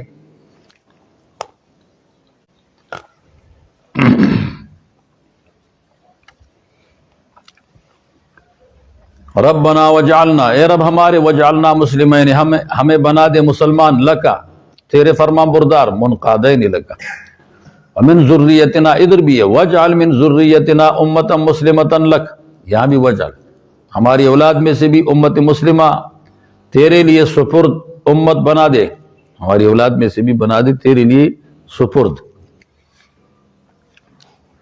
باقی ایک بات یاد رکھ لو، آدم علیہ السلام کے زمانے سے جو آیا ہے آج تک مذہب، وہ مجموعہ ہے توحید اور طاعت کا، توحید اور طاعت، اور توحید طاعت کے ساتھ ہے تبری۔ تبری کا مطلب باطل سے بیزار ہو جاؤ، یہ اس زمانے سے لے کر آج تک ہر پیغمبر کو یہی ملا ہے۔ انی بریء مما تشرکون، انی بریء مما تعبدون، انا براء منکم، وجعلها کلمۃ باقیۃ، وإذ قال ابراہیم لأبیہ وقومہ اننی براء مما تعبدون۔ باطل سے اپنے کو بری کرنا ہے، تمہارا میں نہیں ہوں، مایوس ہو جاؤ۔ یہ 3 چیزیں ایسی ہیں کہ جو تمام ملتوں میں شریک ہے، اور اسی کو اسلام بھی کہا جاتا ہے۔ تو گویا آدم علیہ السلام کے پاس بھی اسلام تھا، نوح علیہ السلام کے پاس بھی اسلام تھا، ہود علیہ السلام کے پاس، صالح علیہ السلام کے پاس، ابراہیم علیہ السلام کے پاس، سب اسلام تھا، یہاں تک کہ عیسیٰ علیہ السلام کے پاس بھی اسلام تھا، موسیٰ علیہ السلام کے پاس بھی اسلام تھا، سب اسلام تھا۔ لیکن یہودیوں نے موسیٰ علیہ السلام کے ملت میں ترمیم شروع کر دی، نصرانی و عیسیٰ علیہ السلام کی ملت میں ترمیم شروع کر دی، تو اس کا نام عبوری طور پر، وقتی طور پر کیا رکھا؟ یہودیت، نصرانیت۔ یہ نام انہوں نے بیچ میں ٹچ کر دیا ہے، اصل نہیں ہے، کیونکہ یہودیت کا نام اس وقت سے آیا ہے کہ جب ان لوگوں نے شرک کیا تھا اور بچڑے کی عبادت کی تھی، اور پھر اس کے بعد قتل ہوئے تھے 70,000، اور باقی موسیٰ علیہ السلام کی درخواست پر باقی کی توبہ نرم ہو گئی تھی، تو اس وقت سے ان کو یہود کا نام ملا ہے، تو یہ ملت یہودیت ہو گئی۔ نصارہ عیسیٰ علیہ السلام کے مددگاروں کی وجہ سے ان کی نصرانیت ملت بن گئی، یہ نام عبوری لگے ہیں، عبوری، وقتی طور پر، مستقل نہیں۔ اس لیے جہاں اسلام اور یہودیت کا ٹکراؤ آئے گا وہاں اسلام حق ہوگا، یہودیت حق نہیں ہے۔ حق نہ ہونے کی وجہ کیا ہے؟ میں نے ابھی بتا دیا تھا آپ کو کہ استاد سست ہے، مضمون مخلوط ہے، دین منسوخ ہے۔ اب اس کے مقابلے میں وہ مذہب کے استاد بھی چست ہیں، دین بھی صاف ہے، مضمون بھی ناسخ ہے، تو پھر اس کو لینا پڑے گا۔ اس لیے ہمارا مذہب اور تمام پیغمبروں کا اسلام تھا، بیچ میں یہ 2 عبوری آئے، اور یہودیوں نے دعویٰ کر دیا کہ ابراہیم علیہ السلام یہودی تھے، عیسائیوں نے کہا ابراہیم علیہ السلام عیسائی تھے۔ تعجب کی بات یہ ہے کہ ابراہیم علیہ السلام کئی 100 سال پہلے گزرا، اور یہودیت اس سے کئی 100 سال بعد آئی۔ یہ کیسے ہو سکتا ہے کہ ایک آدمی کئی 100 سال پہلے گزر کر بعد میں بننے والی جماعت کا فرد بن جائے؟ نہیں سمجھے؟ مثال کے طور پر آج کل ایک آدمی ہے، اس نے گروپ بنا دیا اور اس گروپ کا نام رکھا دڑنگ گروپ، میں کسی دوسرے بنے گروپ کی طرف اشارہ نہیں کرتا، کوئی خفا ہو جائے گا، فرض ہی کرو یار دڑنگ گروپ۔ اب اس گروپ کو کہتا ہے وہ شاہ ولی اللہ محدثی دہلوی بھی دڑنگ گروپ کے آدمی تھے۔ بھائی دڑنگ گروپ بنا ہے ابھی چند دن ہوئے، اور شاہ ولی اللہ محدثی دہلوی 200 سال پہلے گئے ہیں، 250 سال۔ وہ کیسے اس جماعت کا فرد بنا؟ اس کو کیا پتا تھا کہ آئندہ دڑنگ گروپ آئے گا؟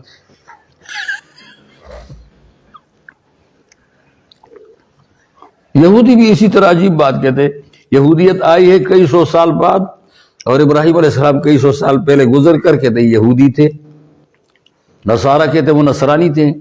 یہ نرا جھوٹ ہے۔ قرآن مجید نے بتا دیا ابراہیم نہ یہودی تھے نہ نصرانی، ما کان ابراہیم یہودیا ولا نصرانیا ولکن کان حنیفا مسلما، وہ مسلم تھے۔ ادھر آیا مسلمین لگا، نیچے آ چکا ہے قال اسلمت لرب العالمین، یہ دیکھو آ چکا ہے۔ اسلام ابراہیم کا مذہب ہے، اسی وجہ سے یہودیوں کو ابراہیم علیہ السلام اچھا نہیں لگتا، موسیٰ علیہ السلام کی صفت کرتے ہیں، ابراہیم علیہ السلام اتنا تذکرہ ان کا نہیں کرتے۔ وجہ یہ ہے کہ ابراہیم علیہ السلام امام الموحدین ہے، ان کا وہ قضیہ فعل ہو جائے گا عزیر ابن اللہ، مسیح ابن اللہ۔ وَأَرِنَا، دکھلا دے ہمیں مناسکنا، ہمارے حج کے کام یا ہمارے جملہ عبادتیں۔ مناسک کا حج کا کام بھی ہے اور جملہ عبادتیں اس کو بھی مناسک کہتے ہیں۔ وَتُبْ عَلَيْنَا، اور ہمارے اوپر توبہ کر دی، مہربانی۔ دیکھو توبہ گناہ سے ہوتا ہے، لیکن آپ کو یاد رہنا چاہیے انبیاء معصوم ہے تو گناہ سے تو توبہ نہیں ہے، پھر کیوں مانگی؟ دونوں پیغمبر ہیں، معصوم ہیں۔ اس کا حل یہ ہے کہ توبہ عبادت ہے، چاہے گناہ ہو یا نہ ہو، توبہ کرنا عبادت ہے، لہذا عبادت کا ثواب ملتا ہے۔ نہیں سمجھے؟ چلو بھائی مان لیں کہ توبہ گناہ سے ہوتا ہے، تو صغیرہ گناہ تو ان سے ہو سکتا ہے نا، جسے ہم لغزش کا معنی دیں گے وہ تو ان سے ہو سکتا ہے، یہ اس سے بھی معافی اور توبہ کرتے ہیں، ٹھیک ہے، صغیرہ۔ انکا انت التواب، تیری صفت تواب بھی ہے، رحیم بھی ہے، مہربانی بھی تیری صفت ہے، تو مہربانی کر کے ہماری توبہ قبول کر دے۔ اس سے پتہ چلا کہ بڑے حضرات کو معمولی لغزشوں کا کتنا خیال ہوتا ہے اور کتنا بوجھ بنتا ہے ان کے اوپر۔ توب علینا، ہمارے بڑے بڑے جرائم ہیں، ہم کہتے ہیں کس معاف کرسی ہے، بلکہ بعض لوگ تو کہتے ہیں ایسے تپائی مار کے خدا کرکتا ہے، خدا معاف کرکتا ہے، مشرک کو بھی۔ بھائی کرک دے کی بات الگ ہے، دستور کی بات یہ ہے کبھی معاف نہیں کرے گا۔ دستور کو دیکھا جائے گا، نافذ دستور ہوتا ہے، نافذ قدرت نہیں ہے۔ ربنا وابعث فیہم، دعا مانگی، اے پیغمبر، اے اللہ بھیج دے ان میں، انہی لوگوں میں جو یہاں خانہ کعبہ میں ہوتے ہوں، رسولا منہم عزیز عظیم الشان پیغمبر انہی میں سے، یتلو علیہم آیاتک، جو ان کے اوپر تیری آیتیں پڑھ کے سنائے۔ یہ تلاوت الآیات تصحیح العقائد ہے۔ تلاوت الآیات کیا ہے؟ تصحیح العقائد، عقیدے کی اصلاح، عقیدے کی حد بندی، یہ آیات قرآنیہ سے ہوگی۔ عقیدے کے لیے قطعیات چاہیے، کیا چاہیے؟ قطعیات۔ وَيُعَلِّمُهُمُ الْكِتَابَ، اور ان کو سکھا دے کتاب سے قرآن مجید ہے، والحکمت، اور حکمت سے کیا مراد ہے؟ کچھ حضرات کہتے ہیں اصابت القول والعمل، بات اور کام دونوں ٹھیک ہو جائیں، یہ حکمت۔ کچھ حضرات کہتے ہیں حکمت سے مراد ہے قوت اجتہادی، کہ علت کو بھی پہچان سکے، معلول کو بھی پہچان سکے، مثال کو مثال پہ فٹ بھی کر سکے، اور حکم منصوص سے متعدی ہو کر غیر منصوص کی طرف چلا جائے، جو ہمارے ہاں دلیل رابع ہے، قرآن سنت اجماع اور قیاس مظہر۔ کچھ حضرات کہتے ہیں اس سے سنت مراد ہے، اکثر جگہوں میں اس کی تفسیر کی ہے سنت۔ وَيُزَكِّيهِمْ، اور ان کی صفائی کرے۔ صفائی کیسے کرے؟ کہ جرائم صاف کر دیں، یزکیہم، اس درسگاہ کی بات نہیں کر دیں، مقدس جگہ ہے، کوئی حال ہے، اس حال کے اندر نیچے سارا انسان، کتا، مرغی، سب کی ٹٹی بچھا چکا ہے، سب کی ٹٹی بچھائی، اس کے اوپر اسپیشل قالین ترکیہ سے منگوایا گیا قیمتی، اور لا کر رکھا گیا، اور اسپرے بھی کر دی خوشبو کی۔ یہ خوشبو عارضی ہوگی یا اصلی ہوگی؟ وہ پاخانے کی بدبو اصلی ہے، اس خوشبو میں بدبو مکس ہے۔ صفائی ہو گئی، لوگ تنگ ہوں گے کہ نہیں؟ جنہیں پتہ ہے وہ بھی تنگ ہوں گے، جنہیں پتہ نہیں وہ بھی تنگ ہوں گے، برا حشر ہوگا۔ اور اگر کوئی دری بچھا دے اور اس کی نیچے جگہ بالکل صاف ہے اور تھوڑی سی عطر چھڑک دے، یہ عطر اصلی ہوگی یا نہیں؟ عطر اصلی ہوگی۔ یہی معاملہ ہے بھائی، پہلے گناہ سے بندہ آلودہ ہے، پیشاب پاخانے کی طرح، اور صاحب مرغی کا بیٹ یہ لگا ہوا ہے اس کے ساتھ، اس کے اوپر اسپیشل عمل کا قالین بچھاتا ہے، تو برائی کی بدبو یا اس کے اثرات موجود ہے۔ لیکن اگر برائی سے خالی کر دے، پہلے دھو لے، دھونے کے بعد پھر نیک عمل کر لے، خوشبو نہ بھی لگائے، تب بھی بدبو تو نہیں ہے نا۔ اور مولانا فضل الرحمان کہتے تھے کہ باہر آئے یا نہ آئے خزان تو چلی جائے، بھائی خوشبو آئے یا نہ آئے گن تو چلا جائے۔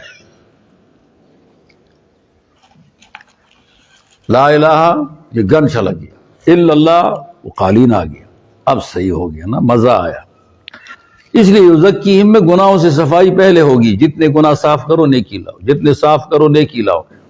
گناہ کی جگہ نیکی آنی چاہیے تاکہ آپ مصروف نیکی میں ہو جاؤ، گناہ ختم ہو جائے۔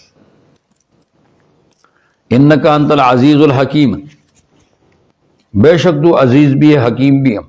عزت والا ہے تو عزت والا سب کچھ کر سکتا ہے، اس کے پاس زور ہے، قدرت ہے، حکمت ہے، قوت ہے، خبر ہے، مصلحتیں بھی جانتا ہے، حکیم حکمت والا ہے۔ آگے ایسا ہوا کہ یہودی تھے کچھ، عبداللہ ابن السلام، یہ حضور علیہ السلام کے پاس پہلے آ کر مسلمان ہو گئے۔ ان کا بتیجا تھا، ان کا اپنا بیٹا تھا یوسف، وہ مسلمان ہوا، صحابی۔ یہ بنو قینقاع سے تعلق رکھتا تھا، جو مدینے میں بڑا کاروباری قبیلہ تھا۔ پورا قبیلہ پھر جلاوطن ہو گیا تھا، سب سے پہلے یہ اس کا قبیلہ جلاوطن ہوا۔ اس نے اپنے بتیجے سلمہ مہاجر، دو تھے، سلمہ مہاجر، دونوں سے کہا تم مسلمان ہو جاؤ، تورات کے اندر لکھا ہوا موجود ہے، دیکھو، دکھا بھی دیا، آخری نبی کے بارے میں یہ لکھا ہوا ہے، یہ پیغمبر یہی ہے، دیکھو فلاں فلاں فلاں نشانی فٹ، نشانیاں تو تھی، فٹنگ میں عقل چاہیے۔ تو سلمہ مسلمان ہو گیا اور مہاجر مسلمان نہ ہوا، تو اللہ تعالیٰ یہاں آیت اتار چکے، وَمَن يَرْغَبُ عَن مِّلَّةِ ابراہیم، رغبہ کے بعد عن آ جاتا ہے، اعراض کا معنی دیتا ہے، اعراض نہیں کرتا ملت ابراہیم سے، الا مگر وہ صفح نفسہ، جو اپنے نفس میں بے وقوف ہو جائے، جس کا اپنا نفس بے وقوف ہو گیا، اپنے نفس کو بے وقوف بنا دے، کمعقل۔ صفاحت کسے کہا جاتا ہے؟ آپ کو یاد ہوگا میں نے کیا کہا تھا، تقاضے میں سونا تلاش کر رہا تھا وہ آدمی، یہ صفاحت اور بے وقوفی ہے، یہ صفاحت اور بے وقوفی۔ بالفاظ دیگر ریاست قادیانی کو ریاست مدینہ بنا رہا ہے، اس کو نام مدینہ کا دیا جائے اور ریاست قادیانی کی بنائی جائے۔ چیز گم ہو جائے اندھیرے میں اور تلاش کر لے سڑک میں، گم ادھر ہے تم ادھر تلاش کرتے ہوئی، بے وقوف آدمی ہوگا۔ کیا ہوگا؟ بے وقوف آدمی۔ ایسے بے وقوفوں کے عجیب عجیب قصے آپ کی کتابوں میں پڑھیں گے، حیران ہو جائیں گے، تماشا ہو جائے گا، کمعقل کی۔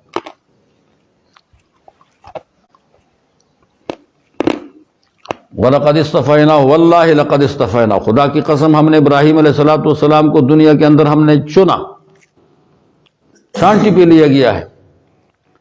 آپ میں سے کوئی آدمی کسی کو عہدہ دیتا ہو، کتنی بار چناؤ کرتا ہے، اللہ نے بھی ابراہیم علیہ السلام کو چناؤ کیا ہے، یہ معیاری آدمی ہے۔ وَإِنَّهُ فِي الْآخِرَةِ لَمِنَ الصَّالِحِينَ، اور یہ آخرت میں تو صالحین میں سے، صالحین سے مراد کیا ہے؟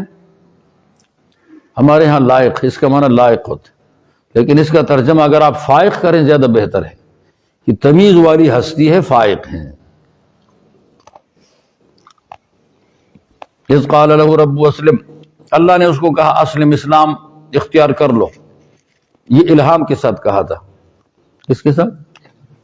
ابھی تک صحیفے نہیں ملے تھے۔ قال، اس نے کہا اسلمت لرب العالمین، میں رب العالمین کے سپرد ہو چکا ہوں۔ اسلام کا معنی میں نے کل بتایا تھا پرسوں، اور اس احسان کو سجدے میں لے جا کے اسلم، اسلام، سب کچھ اللہ کے حوالے کرو۔ آپ یوں سمجھو بھائی کہ ہم لوگ ہیں نا، مثال کے طور پر ہمارا موحد مسلمان ہے، تب بھی وہ کہتا ہے میں اللہ کا ہوں، ساتھ ایک ہاتھ سبب کے پاس ہے، ایک ہاتھ خدا کو دیا ہے، ایک ہاتھ سبب کو دیا ہے، ایک ہاتھ کس کو دیا ہے؟ خدا کو۔ سبب کو استعمال کرتا ہے، ٹھیک ہے، مانتا خدا نہیں ہے، لیکن اللہ کو ہاتھ دے کر سبب کے اوپر بھی نظر ہے۔ ابراہیم وہ آدمی ہے کہ جس کے دونوں ہاتھ اللہ تعالیٰ کی طرف ہے، سبب پہ نظر نہیں۔ ابراہیم الذی وفا، جب بچے اور بیوی کو لے کے آئے بنجر جگہ میں رکھا، کوئی سبب تلاش کیا تھا؟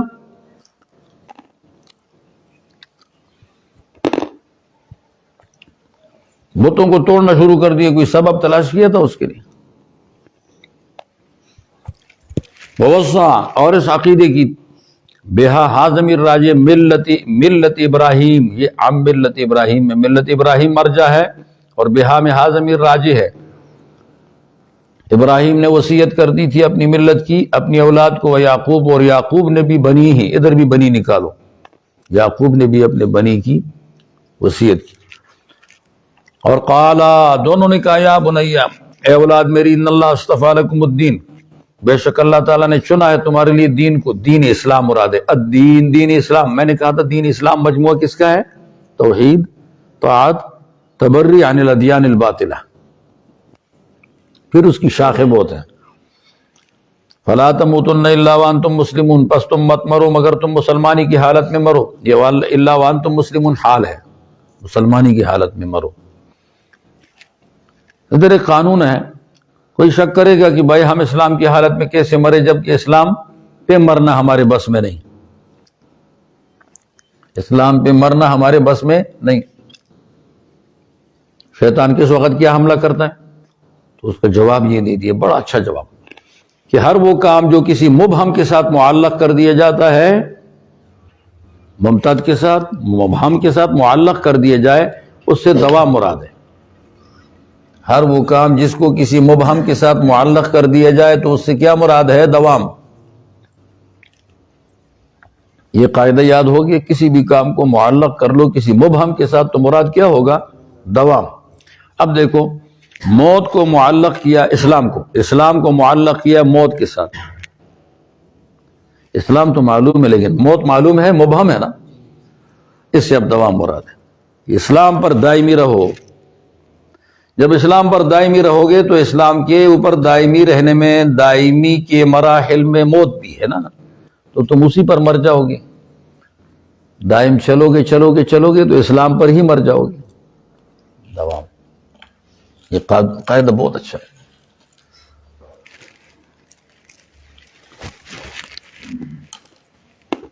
کم کنتم شہداء، یہ یہودی تھے نا، یہ کہا کرتے تھے کہ ابراہیم علیہ السلام کے بیٹے حضرت اسحاق کے بیٹے یعقوب علیہ السلام نے اپنے اولاد کو یہودیت کی صفت وصیت کی تھی کہ تم یہودی بنے رہو گے۔ تو آگے سے جواب دیا جاتا ہے کہ کسی بات کو نقل کرنے میں یا کسی بات کو لینے میں یا تو مشاہدہ چاہیے کہ تو نے دیکھا ہے، یا تیرے پاس کوئی ٹھوس ثبوت ہو یا مشاہدہ ہو۔ یہاں تو تم تھے نہیں جب یعقوب علیہ السلام فوت ہو رہے تھے، وصیت اپنے بچوں کو کر رہے تھے، تم کہتے ہو یہودیت کی وصیت کیے، تم اس وقت تھے؟ تمہارے پاس اس بارے میں کوئی ثبوت ٹھوس بھی ہے یہودیت والا؟ نہ ٹھوس ثبوت ہے اور نہ تم تھے، تو نتیجہ کیا نکلا؟ جھوٹی بات کہتے ہو۔ ابراہیم علیہ السلام کے پوتے یعقوب نے وصیت کی تھی، یہودیت کی اس کو۔ بھائی یہودی اس وقت تھے نہیں، یعقوب علیہ السلام کی زندگی میں یہودی تھے؟ کہ تو موسیٰ علیہ السلام کے زمانے میں مصر سے پار ہو کر جب وہ عبادت بت کی تھی، بچڑے کی، اس وقت سے یہودیت آئی ہے۔ اس سے پہلے تو یہودیت نام کی چیز نہیں تھی، کئی ہزار سال تک انسانیت رہی، یہودیت نہیں تھی۔ اس لیے میں نے پہلے بتا دیا کہ یہ عبوری مذہب ہے، عبوری، یہودیوں کا عبوری تھا۔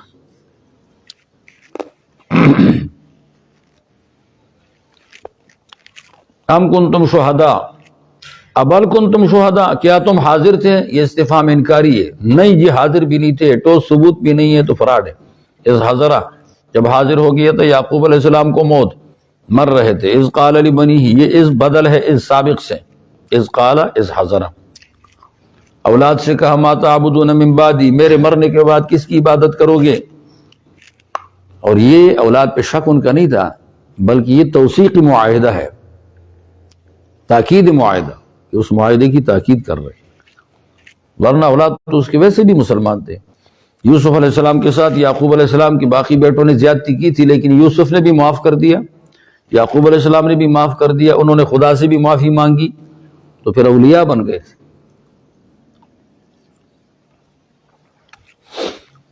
قالوا، تو انہوں نے کہا نعبد الہک، ہم عبادت کریں گے تیرے الہ کی، و الہ آبائک، اور تیرے آبا کے الہ کی۔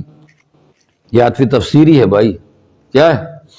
وہ جو الہ کا ہے وہی الہ آبائی کا ہے۔ آبا میں کون کون ہے؟ ابراہیم ایک، اسحاق دو،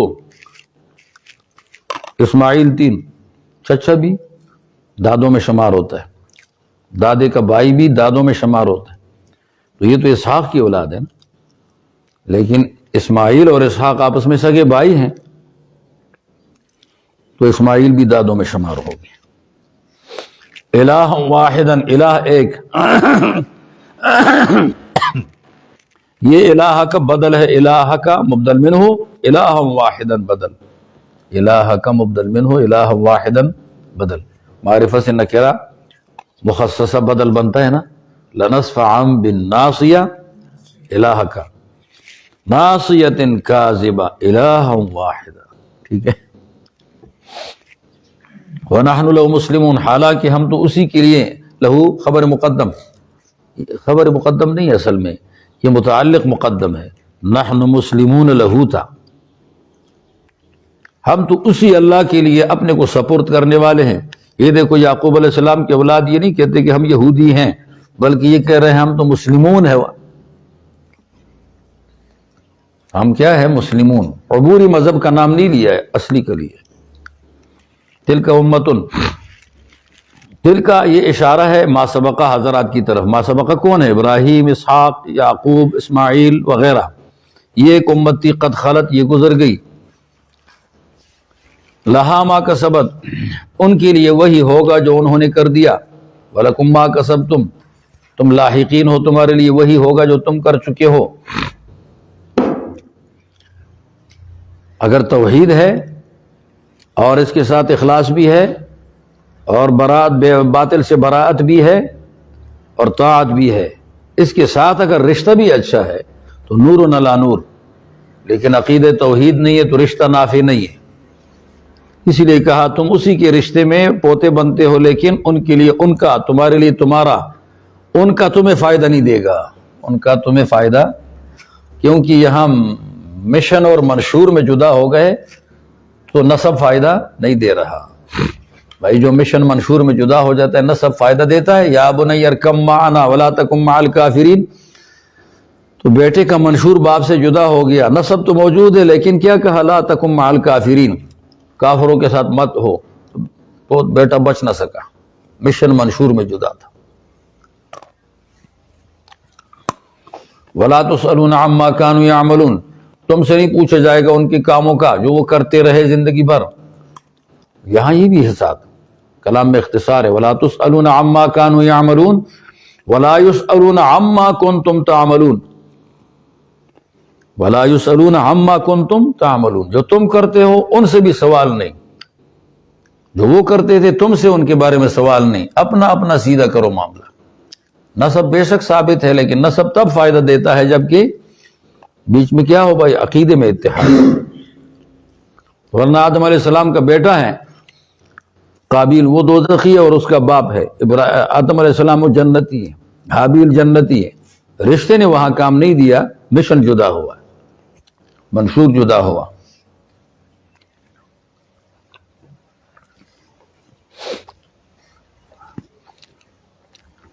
منظور مینگل نے کہا نیچے ایبٹ میں ایک جگہ اچھی بات کی، ویسے اس نے کہا ایک آدمی تھا، اس آدمی کی شادی ہو گئی، وہ نامرد تھا، نامرد تھا، اس کی شادی ہو گئی، تو بیوی سے پوری رات تذکرہ کر رہے ہیں، میرے باپ کی 4 شادیاں تھیں، 4 شادیاں تھیں، تو 4 شادیاں تھیں، وہ ایسا تھا، وہ اتنا طاقتور تھا، وہ اس طرح تھا، وہ اس طرح تھا۔ دوسری رات آ گئی تو اپنے بھائی کی شروع کر دی، اتنی شادیاں۔ تیسری رات آ گئی تو چچے کی شروع کر دی، چوتھی رات آ گئی تو ماموں کی شروع کر دی۔ ابھی بیچارہ خود کر نہیں سکتا، بیوی انتظار میں کہ کچھ کرے گا، تو بیوی نے بتا دیا ہے تو اس کو چھوڑو باپ دادے کو، تو کیا ہے، تو کیسا ہے، تیرے پاس کتنی گنجائش، خود تو عاجز ہے، ہارا ہوا ہے، میدان چھوڑ۔ ہم بھی یہی کہتے ہیں بھائی، ہمارا دادا ایسا تھا، باپ ایسا تھا، فلانا ایسا تھا، فلانا ایسا تھا، بھائی تو کیا ہے، اس میں ان کو نہیں دیکھا جائے گا، تمہیں دیکھا جائے گا، تیرا شترو موجود ہے یا نہیں۔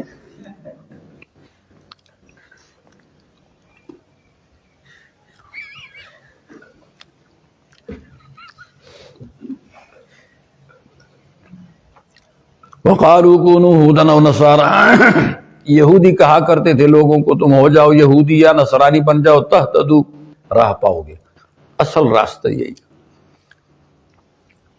آگے سے اللہ نے جواب دے دیا، کہو بل ملت ابراہیم حنیفاً، بلکہ اتبعوا ملت ابراہیم، اتبعوا، پیروی کرو، کونو کی بات نہیں کر رہے، ہو جاؤ یہودی، کونو مسلمین، نہیں، اتبعوا ملت ابراہیم، ابراہیم کی ملت کی پیروی کرو، حنیفاً یکسو۔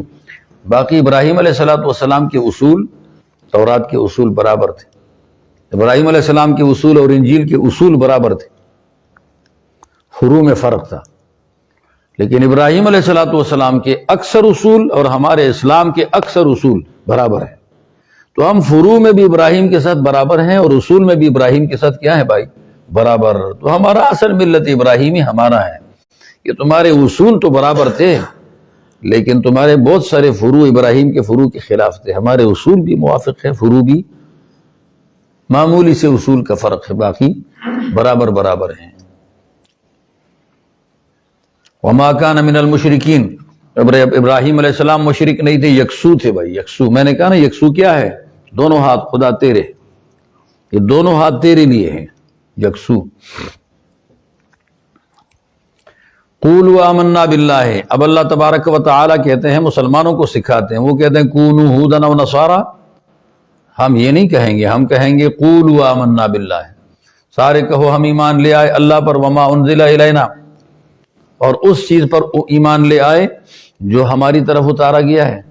باللہ میں 4 چیزوں پر ایمان آ جاتا ہے، باللہ، ذات خداوندی ایک، کہ وہ ہے صفات خداوندی غیر متناہی ہیں، صفات کا آپس میں ٹکراؤ نہیں ہے، صفات میں نقص نہیں ہے، اللہ کی صفات میں ٹکراؤ نہیں، نقص بھی نہیں۔ ہماری صفات میں ٹکراؤ آتا ہے، کیسے آتا ہے؟ کوئی غصے والا آدمی ہے، اس کو غصہ آ جائے، اب وہ غصہ آیا ہوا اپنی بیوی پر اور جا کر نافذ کرتے ہیں مسجد میں امام صاحب پر، عقل کے اندر یہی حالت ہے، دیکھو ظلم کر رہا ہے کہ نہیں، آیا غصہ بیوی پر، نافذ کرتا ہے امام مسجد پر،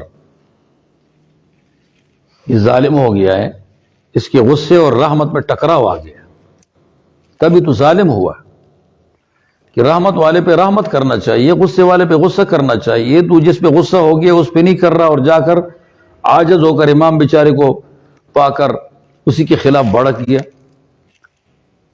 لیکن اللہ تعالیٰ کو جب غصہ آ جاتا ہے، جن پر غصہ ہے انہی پر ہوگا، جن پر رحمت ہے ان پر رحمت ہوگی، یہ غصہ رحمت والوں پہ نہیں ہوگا، صفات میں ٹکراؤ نہیں ہے، ایک صفت دوسری صفت میں رکاوٹ نہیں، ہماری تو رکاوٹ بن جاتی ہے،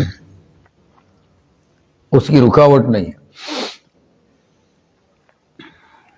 تو غیر متناہی صفات ہیں، صفات سارے صفات مدح ہیں، حمد کے ہیں، اور اس کے ساتھ ساتھ صفات میں ٹکراؤ بھی نہیں ہے، اللہ کی صفات میں، ہماری صفات میں ٹکراؤ ہے۔ وما انزل الی ابراہیم، اور جو اتارا گیا ابراہیم علیہ السلام کی طرف صحیفوں میں یا الہامات کے ساتھ، وہ اسماعیل کی طرف الہامات کے ساتھ، اسحاق کی طرف الہامات کے ساتھ، یعقوب کی طرف، والاسباط اور ان کی اولاد کی طرف، سبت اولاد کو کہا جاتا ہے۔ اولاد میں تو آگے موسیٰ عیسیٰ بھی، لیکن یہ تخصیص بعد التعمیم ہے، کیونکہ ان کو مستقل کتابیں ملی تھی، مستقل ان دونوں کو، تو تب کہا وما اوتی موسیٰ، یہ تو اسبات میں شامل ہے، وعیسیٰ یہ بھی اسبات میں شامل ہے، تخصیص بعد تعمیم کر دی مزید شرف کے لیے، وما اوتی النبیون، اور وہ جو دیا جا چکا ہے پیغمبروں کو رب کی طرف سے، ان کے رب کی طرف سے ملا ہے پیغمبروں کو۔ تو پیغمبری پیغامات میں قطعیت ہوتی ہے نا، اور باقی امتی کے الہامات میں قطعیت نہیں ہوتی۔ پیغمبری الہامات میں قطعیت، امتی کے الہامات میں ظنیت۔ لا نفرق بین احد منہم، اس حال میں کہ ہم فرق نہیں کرتے ان میں سے کسی کے درمیان، یہ بھی حال ہے۔ وَنَحْنُ لَهُ مُسْلِمُونَ، یہ بھی حال ہے، اس حال میں کہ ہم اس کے لیے منقادون، تابع فرمان ہیں۔ فرق دو طرح کا ہے، ایک فرق کرنا پڑتا ہے، ایک فرق کرنا حرام ہے۔ جو فرق حرام ہے وہ یہ نؤمن ببعض ونکفر ببعض، جو چھٹے پارے کی شروع میں، یہ فرق کفر ہے کہ ایک پیغمبر کو مانو باقی کو نہ مانو، یہ کفر ہے۔ وہ تو ماننا سب کو ہوگا، پہلے گزر چکا ہے، سارے پیغمبر کو ماننا کہاں ثابت ہوا؟ اب تک آپ کے سامنے من کان عدوا للہ وملائکتہ ورسلہ وجبریل ومیکالا، تو یہ شرط ہو گئی، جزا محذوف ہے، فہو کافر ومن کفر فإن اللہ عدو للکافرین، وہ تو رسول ہی آ گیا نا سارا، سب پر ایمان لانا پڑے گا۔ کلنا آمن باللہ وملائکتہ وکتبہ ورسلہ، ابھی جو نؤمن ببعض ونکفر ببعض کہہ رہے ہیں یہ کافر ہے۔ دوسرا فرق جائز ہے، وہ کرنا پڑے گا، لیکن وہ فرق نص پر موقوف ہے کہ کون سا پیغمبر افضل ہے، یہ نص بتائے گا کہ کون سا پیغمبر افضل ہے۔ تلک الرسل فضلنا بعضهم علی بعض، دیکھو یہ فضلنا میں فرق آ گیا ہے، لیکن نص سے پتہ چلا ہے۔ منہم من کلم اللہ موسیٰ ورفع بعضهم درجات، محمد صلی اللہ علیہ وسلم، دیکھو یہ فرق تو آ گیا ہے، لیکن یہ فرق یہ ہے کہ سب دائرے پیغمبری میں شامل ہے، کسی ایک کو خارج ہم نہیں مانتے۔ ہاں اتنی بات ہے کہ یہ ایک ان سب سے افضل ہے، خاتم النبیین ہے۔ باقی میں نے آپ کو بتا دیا تھا، وہ گھڑی بھی غائب ہو گئی، وہ سوئی کا بتایا تھا نا کہ گھڑی کی سوئی پھرتی ہے، تصدیق کرتی ہے موسیٰ بھی ٹھیک ہے، عیسیٰ بھی ٹھیک ہے، فلانا بھی ٹھیک ہے، فلانا بھی ٹھیک ہے، فلانا بھی ٹھیک ہے۔ اچھا اب یہ 12 گھنٹے ہیں، یہ تو ٹھیک ہے، گھنٹے کتنے ہوتے ہیں؟ 12، اور منٹ کتنے ہیں وہ 12 گھنٹوں میں؟ ہر گھنٹے میں 60 منٹ، تو 60 کو 12 میں ضرب دے دو کتنے منٹ بن جائیں گے؟ ہاں 720 گھنٹے ہو جائیں گے، منٹ 720 منٹ بن جائیں گے۔ پھر سیکنڈ اور منٹ میں 60 سیکنڈ 1 منٹ، وہ تو اور زیادہ ہو جائیں گے۔ لیکن اگر کوئی آدمی کہے کہ میں بھی نبی ہوں اور ہے نہیں، تو وہ تو 12 گھنٹوں سے یہ 13 گھنٹے بنا رہا ہے، 13 گھنٹے تو ہے ہی نہیں کائنات میں، اس لیے پھر وہ گھڑی پہ دبا ہوگا، اس کو ہٹاؤ تاکہ گھڑی سے دبا ہٹ جائے۔ گھڑی سے کیا ہٹ جائے؟ دبا، داغ ہے، وہ تو برا داغ ہے۔ اس لیے غلام احمد قادیانی لعین، داغ ہے، داغ امت مسلمہ پر داغ ہے، پیغمبروں پر کیا ہے؟ داغ ہے، ہٹاؤ اس خنزیر کو، لعنہ اللہ، آمین۔ فَإِنْ آمَنُوا، پس اگر یہ لوگ ایمان لے آئیں، کون؟ یہ یہودی۔ اب میں نے کہا نا اسلام اپنا لگام ڈھیلا کر دیتا ہے، کوئی کہے گا بھائی اتنی سرکشی اور خرابی اور فراڈ کے بعد بھی مومن بن سکتے ہیں، ان کے مومن بننے کی کیا صورت ہوگی؟ کہا یہ محمدی مومن بن جائے۔ فَإِنْ آمَنُوا، پس اگر یہ ایمان لے آئیں، مثل زائد ہے، بما آمنتم بہ، جس چیز پر تم ایمان لا چکے ہو اسی چیز پر یہ ایمان لے آئے، فقد اہتدوا، اوپر انہوں نے کہا یہودی نصرانی بنو تہتدوا، ادھر اس کے مقابلے میں بتا دیا جس پر تم ایمان لا چکے ہو اس پر یہ لے آئے، فقد اہتدوا۔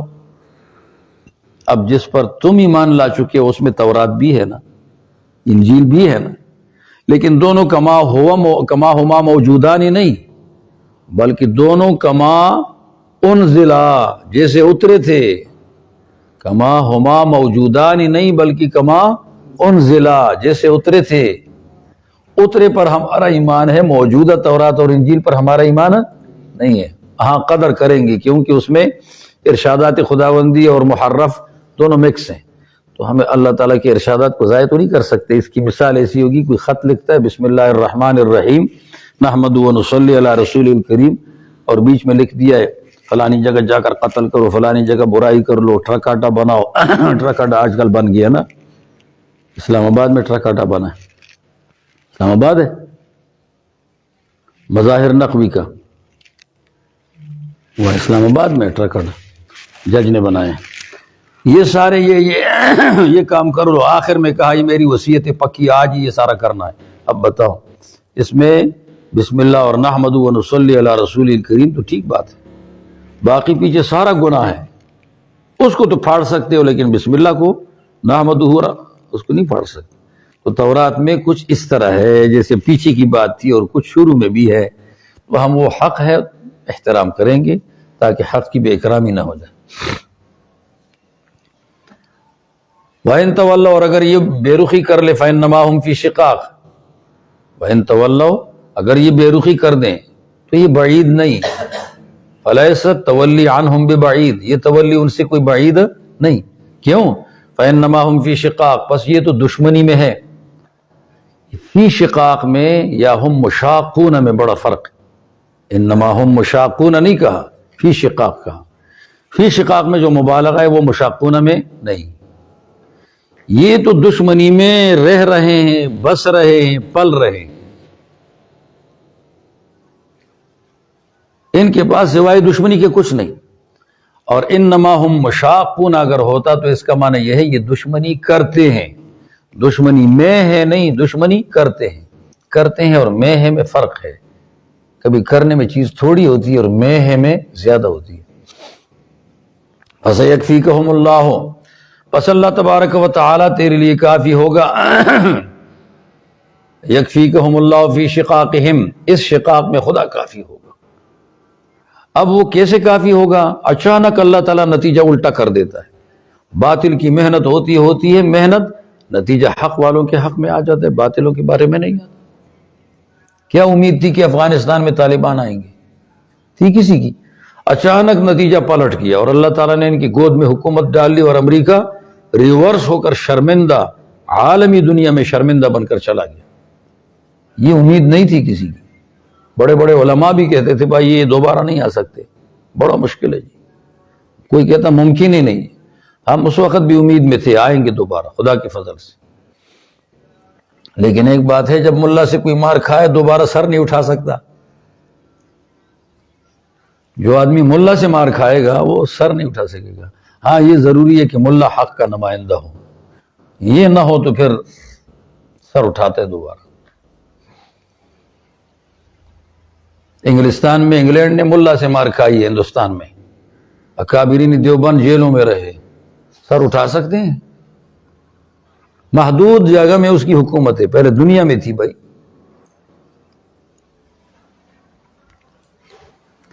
وَمَنْ أَحْسَنُ صِبْغَةَ اللَّهِ وَهُوَ السَّمِيعُ الْعَلِيمُ صبغۃ اللہ، الزموا صبغۃ اللہ، الزموا نکالو، یا صبغنا اللہ صبغۃ، اللہ نے ہمیں رنگ کر دیا، یا الزموا صبغۃ اللہ، خدا کا رنگ تم لازمی پکڑو۔ خدا کا کیا رنگ ہے وہ؟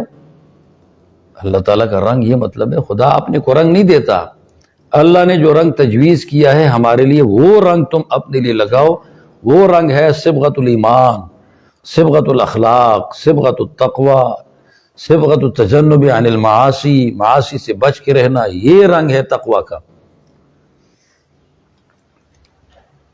اس تقوی کا علم کتاب سے لے لو گے، لیکن اس تقوی کا عمل کسی کی صحبت میں لو گے، عمل صحبت میں ملتا ہے اور علم کتاب سے بھی مل جاتا ہے۔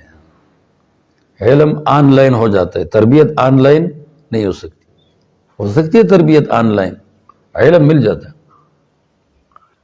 آن لائن سارے نہیں پڑھاتے قرآن مجید ناظرہ اور درس دیتے ہیں آن لائن، یہ دیکھو یہ آن لائن ہے جا رہا، لیکن اس کی تربیت ہم آن لائن کرا سکتے ہیں؟ تربیت میں جب کوئی گناہ ظاہر ہوا اس وقت اٹکل سے اور طریقے سے اس آدمی کو روکنا ہوتا ہے۔ اب تمہیں کیا معلوم ہے اس وقت کون گناہ کر رہا ہے، آپ کیسے روکو گے؟ On line.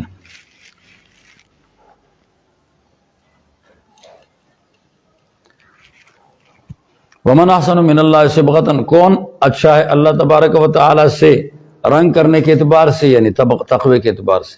جو روم جب بچہ پیدا ہوتا ہے نصرانی اس کو زرد پانی میں غسل کے دے دیتے ہیں، کہتے ہیں تنصرا، کھرا نصرانی بن گیا۔ یہودی کسی اور طریقے سے اپنے عالم کے ہاتھ سے ان کو غسل دے دیتے ہیں، تہودا۔ مسلمانوں کے لیے کسی کے ہاتھ سے تو نہیں ہے، ہاتھوں کا احترام ہم کرتے ہیں جو محترم لوگ ہیں، لیکن اصل رنگ تقوی، اخلاص، اخلاق کا، تقوی، اخلاص، اخلاق اور ایمان کا اصل رنگ یہ ہے، یہ اختیار کرو۔ وَنَحْنُ لَهُ عَابِدُونَ، اور ہم اللہ ہی کی عبادت کرتے ہیں۔ اللہ ہی کی عبادت، ہی کیوں لگایا؟ لہو کی وجہ سے، لہو مقدم ہے۔ قُلْ أَتُحَاجُّونَنَا فِي اللَّهِ وَهُوَ رَبُّنَا وَرَبُّكُمْ، یہ یہودی اور مسلمانوں کے درمیان میں حجت بازی کہیں ہوئی، اس کے بارے میں بات ہو رہی۔ کہو ان سے اتحاجوننا، کیا تم ہمارے ساتھ الجھتے ہو خدا کے بارے میں؟ یہ استفہام انکاری ہے، مت الجھو، مت الجھو۔ وَهُوَ رَبُّنَا وَرَبُّكُمْ، حالانکہ وہ تمہارا ہمارا رب دونوں کا ہے۔ جب رب مشترک ہو گیا ہمارا تو پھر اس میں الجھنا چاہیے۔ بھائی مشترکات میں بھی کوئی اختلاف کرتا ہے؟ مشترکات میں اختلاف کرتا ہے کوئی؟ وہ تو پاگل اور بے وقوف لوگ کرتے ہیں، سمجھدار نہیں کرتے۔ مثال کے طور پر باپ ایک ہے، بیٹے آپس میں لڑے اور آپس میں اختلاف کر کے کہیں تو مڑ پیو دا پتر نہیں، جبکہ ساری دنیا گواہی دیتے ہیں کہ وہ ہے مشترکات میں سے ہے، تو مشترکات میں اختلاف مت کرو۔ ہاں یہ کہہ سکتے ہیں تو میرے باپ کا بیٹا ہے لیکن تو نے یہ بےغیرتی اپنے یار دوست سے سیکھی ہے، یہ کہہ سکتے، مشترکات میں نہیں ہوتا۔ وَهُوَ رَبُّنَا وَرَبُّكُمْ وَلَنَا أَعْمَالُنَا، ہمارے لیے ہمارے اعمال ہوں گے، وَلَكُمْ أَعْمَالُكُمْ، اور تمہارے لیے تمہارے اعمال ہوں گے۔ یہ تین حال ہے، وَهُوَ رَبُّنَا وَرَبُّكُمْ ایک، وَلَنَا أَعْمَالُنَا وَلَكُمْ أَعْمَالُكُمْ دو، وَنَحْنُ لَهُ مُخْلِصُونَ تین۔ یہ تینوں حال ہو گئے اتحاجوننا میں، نا ضمیر سے۔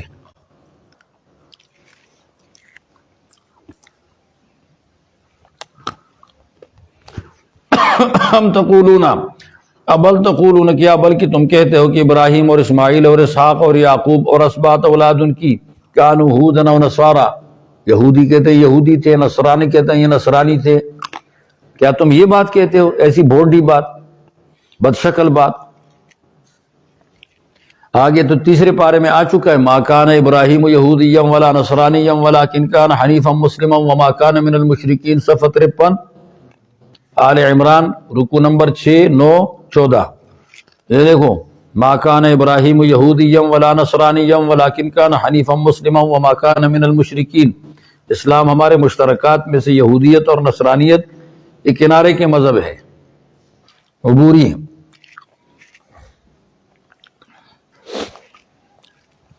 قل انتم، تم جواب دو ان کو، کیا تم اعلم، زیادہ جانتے ہو، ام اللہ، یا اللہ؟ تم کہتے ہو یہودی تھے یا نصرانی تھے، کیا تم زیادہ جانتے ہو یا اللہ؟ اللہ تو کہتے ہیں یہ مسلمون میں سے تھے، تم کہتے ہو یہودی نصرانی تھے۔ اب تمہاری بات ہم مانیں یا اللہ کی مانیں؟ ومن اظلم، کون زیادہ ظالم ہے؟ کوئی نہیں ہے۔ یہ معنی دیتا ہے نفی کا، من اظلم، کون زیادہ ظالم ہے، استفہام انکاری ہے، کوئی ظالم نہیں اس شخص سے، کتم شہادتن، جو چھپا دے وہ گواہی جو اس کے پاس سے خدا کی طرف سے آئی، شہادتن عندہ من اللہ ہے، شہادتن کائنتن عندہ من اللہ، یا نازلتن عندہ من اللہ، یا ثابتتن عندہ من اللہ، اس کے پاس پیچھے سے گواہی آئی اور چھپا رہا ہے، اس سے زیادہ اور کون ظالم ہوگا؟ گواہی چھپانے والا ظالم ہے۔ وما اللہ بغافل، لیکن ایک بات یاد رکھ لو، لوگ کہتے ہیں نا دروغ مزل لنڈی، جھوٹ کی مسافت کم ہوتی ہے، اللہ تمہارے کرتوت سے غافل نہیں ہے، جھوٹ کی مسافت جلدی ظاہر ہو جائے گی تمہارا جھوٹا ہونا۔ تلک امتن، یہ ایک امت تھی، قد خلت گئی، تاکید آ گیا اس پچھلے کر، لہا ما کسبت ولکم ما کسبتم ولا تسألون عما کانوا یعملون۔ اس کے بارے میں یہی کافی ہے، تقدم مثلہ، اس جیسی بات میرے گزر چکی ہے۔